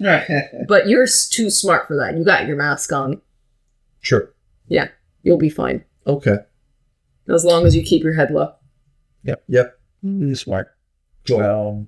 I say the one controlled by the Mizrachi. I will always... One vote for Lionsgate. Yeah.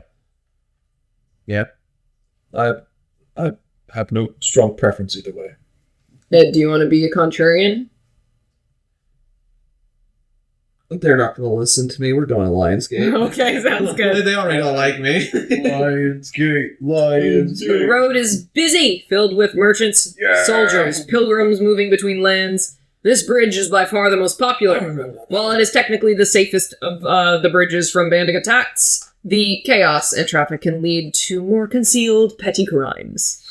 But just ahead, after maybe, first hour of crossing, the traffic slows, and it reveals a merchant's cart sitting broken and askew on the bridge's side, its wooden wheels cracked and splintered. A weary camel, its sides heavy and like heaving with like labored breaths, lies slumped against the guardrail. The woman beside it kneels beneath the wreck and mutters in frustration as she tries to fix a broken axle on her wagon.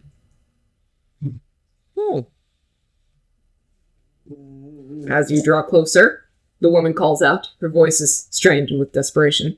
Please, help me! I just need a moment, please! I can't do this alone! Perception. Insight check. Insight check? Okay. Yeah, one of the two.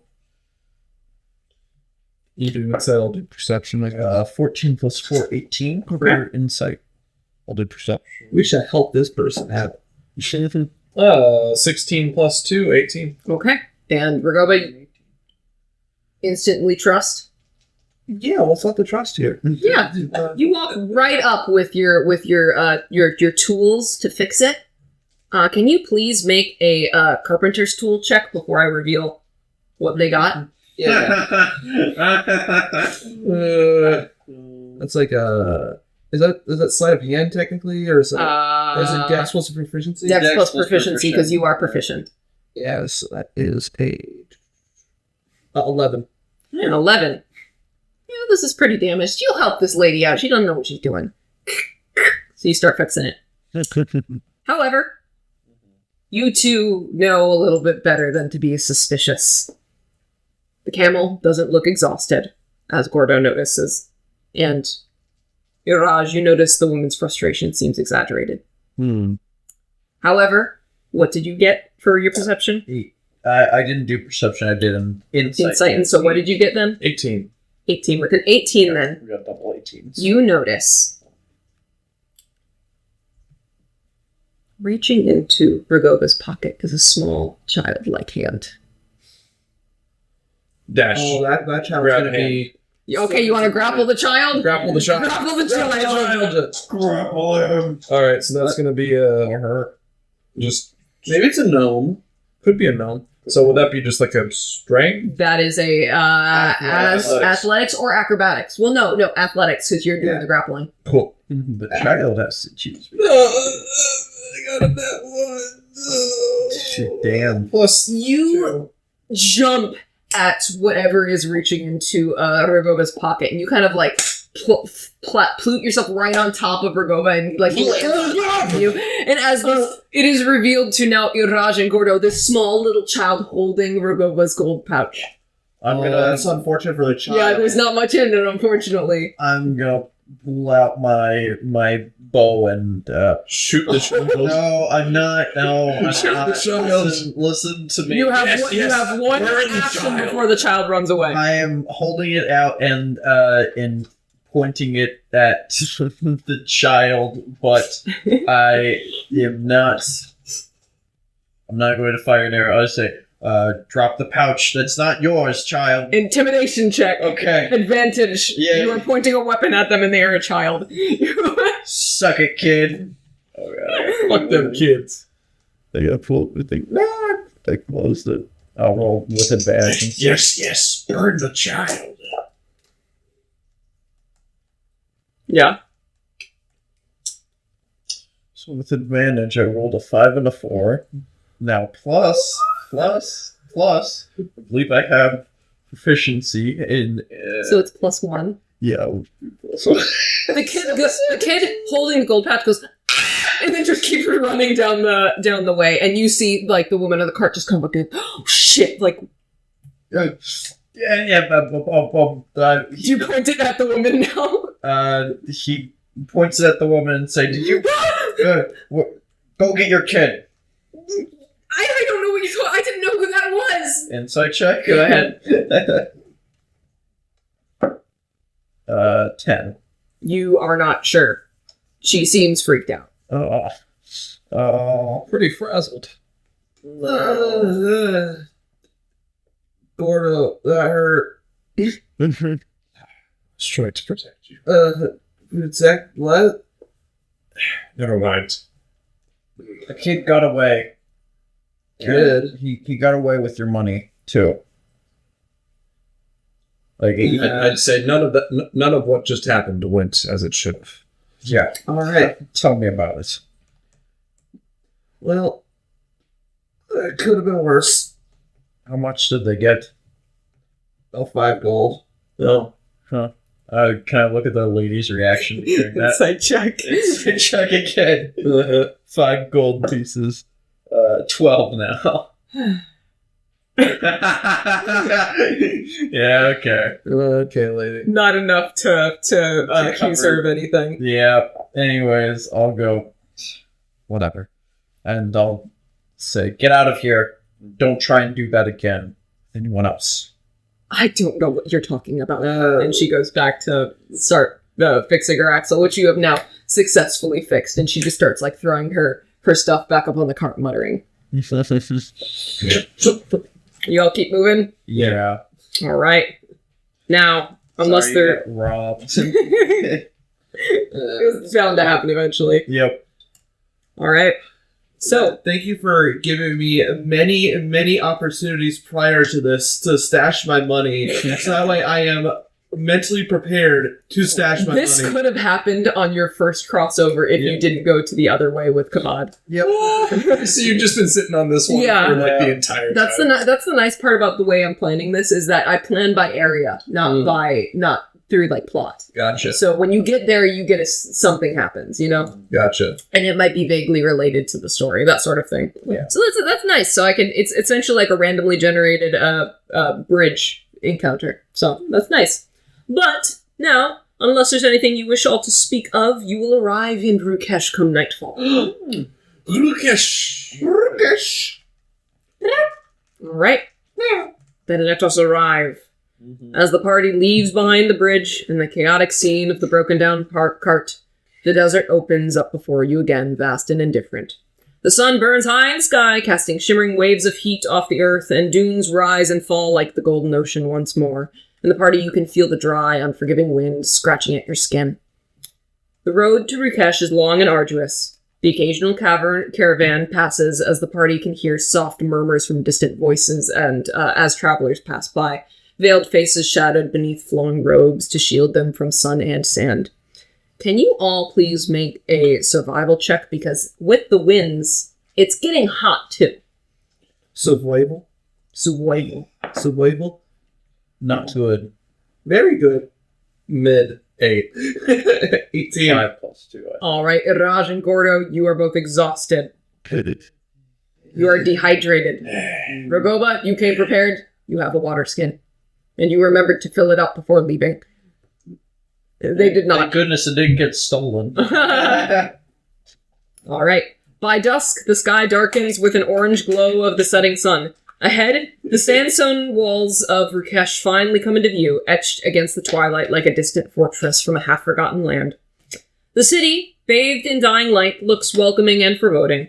Tall banners of white, orange, and gold snap in the wind, the crests of Meserak proudly displayed for all to see. Rukesh's walls are high, and the stone is weathered from centuries of wind and sandstorms. Guards dot the perimeter, and their sentries stand watch with spears in hand, their faces concealed by fabrics to ward off desert dust. As you approach, the sound of the city drifts over the walls, the muted clamor of evening markets and the occasional whine of the horse. But there's an undercurrent to this noise, a tension that runs through it. The entire city is holding its breath. Insight check. How insightful. 18. The guards at the gate. What? You'd have no fucking clue what's going on there. This is 13. Rukesh as usual. All right. 4 nat ones. So only Iraj picks up on this. There are a lot more guards. A lot more guards than there should be. Fascinating. You thought that they were, a little bit pokey last time. They are now. There's clearly something wrong. Because there is a collection of caravans being held at the gate. I will point out, there's a lot more security presence than normal. Something must have happened. Maybe the doppelganger attack has them on higher alert. Darn it. Well, this should be good. One of the guards eventually steps forward and walks past you. His voice is muffled by his mask. State your business in Rukesh. The gates don't open for wanderers after dark anymore. Sardar's orders. It's after dark. Wonder what that is. We're escorting this caravan across the way and returning home. You heard me. Gates don't open till sunrise. Oh. But I live here. Can't I come in for the night? My family. You want to try and persuade him? Yeah, he'll be like, but my family. Your ears fall back. But my family. I'm the Azadi family. Like, I can't come back. Persuasion check. I'm so sad. I'm rich. Why can't you let me inside? 11. I think maybe -1. That's persuasion. Yep. Yeah, 10.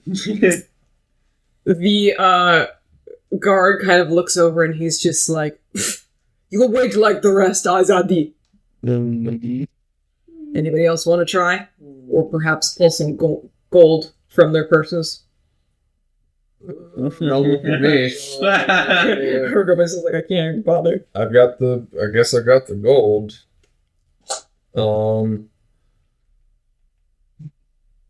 But it's just persuading them to let us in general. You can try to persuade to let them in, or you can try and bribe them. How much bribery would be? I don't know, you need to figure out. I tried persuasion. You tried bribery. Okay. I'm sorry. I'm usually the one who speaks for him. I assume that there will be.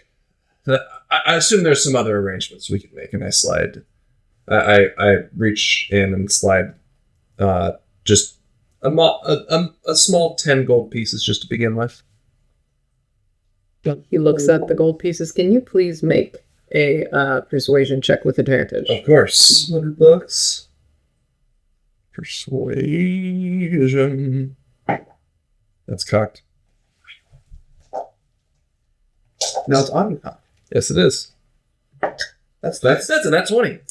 You don't even need the roll. The guard looks over to the other, cuts it in two, shrugs, and waves you forward. Get in. I only needed to get rid of 10 gold pieces.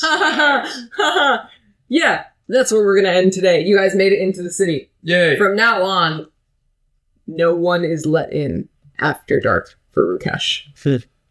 We gotta find where that hole in the wall was. Yeah, perhaps. I could probably retrace All right, everybody here except for Ragoba is paid 10 gold, so you get paid back the bribe. Oh, I You didn't, made even nothing. I didn't even need to adjust You it. made nothing. You were cut in half. You get 5, so you made back what you lost as well. Cool. Y'all did, 2 of them didn't get paid shit. You got a total of 40 gold pieces for your journey here Yep. because you undersold the harpy talent. Yes. Oh my god. Yeah. That's so funny. Mm-hmm. All right. Well, I had a lot of fun today. I hope you all enjoyed this session. Next session, oh, it's going to be fighting time. You're going to be fighting We're so entering much. the Coliseum. We're You're entering the Coliseum, and fighting. if you're interested, you could check out that map. Yes. Yes. That was always on the table. Yes, of course. All right. So thank you all for listening. Any thoughts before we wrap up here? No. Always make deals with the undead. Always. Good idea. Be honest to the KGB. Yeah. That is actually really good advice. Yes. That's actually what you should do. I think if there were higher up windows, I probably would have been thrown out of one. CIA's move. Hey, that's what KGB does too. Yeah, they both kind of, cheated off each other's tests. It's true. KGB is a bit more blatant though. They'll just they'll shoot down a plane. They don't care. Yeah. All right. Well, thank you all for playing. I had a lot of fun tonight. We got some fun. It's a big lore drop session, and then we're back to killing things next. So good. Yep. All right. I'm excited. I'll see you all then. Bye bye. Next time. Bye-bye.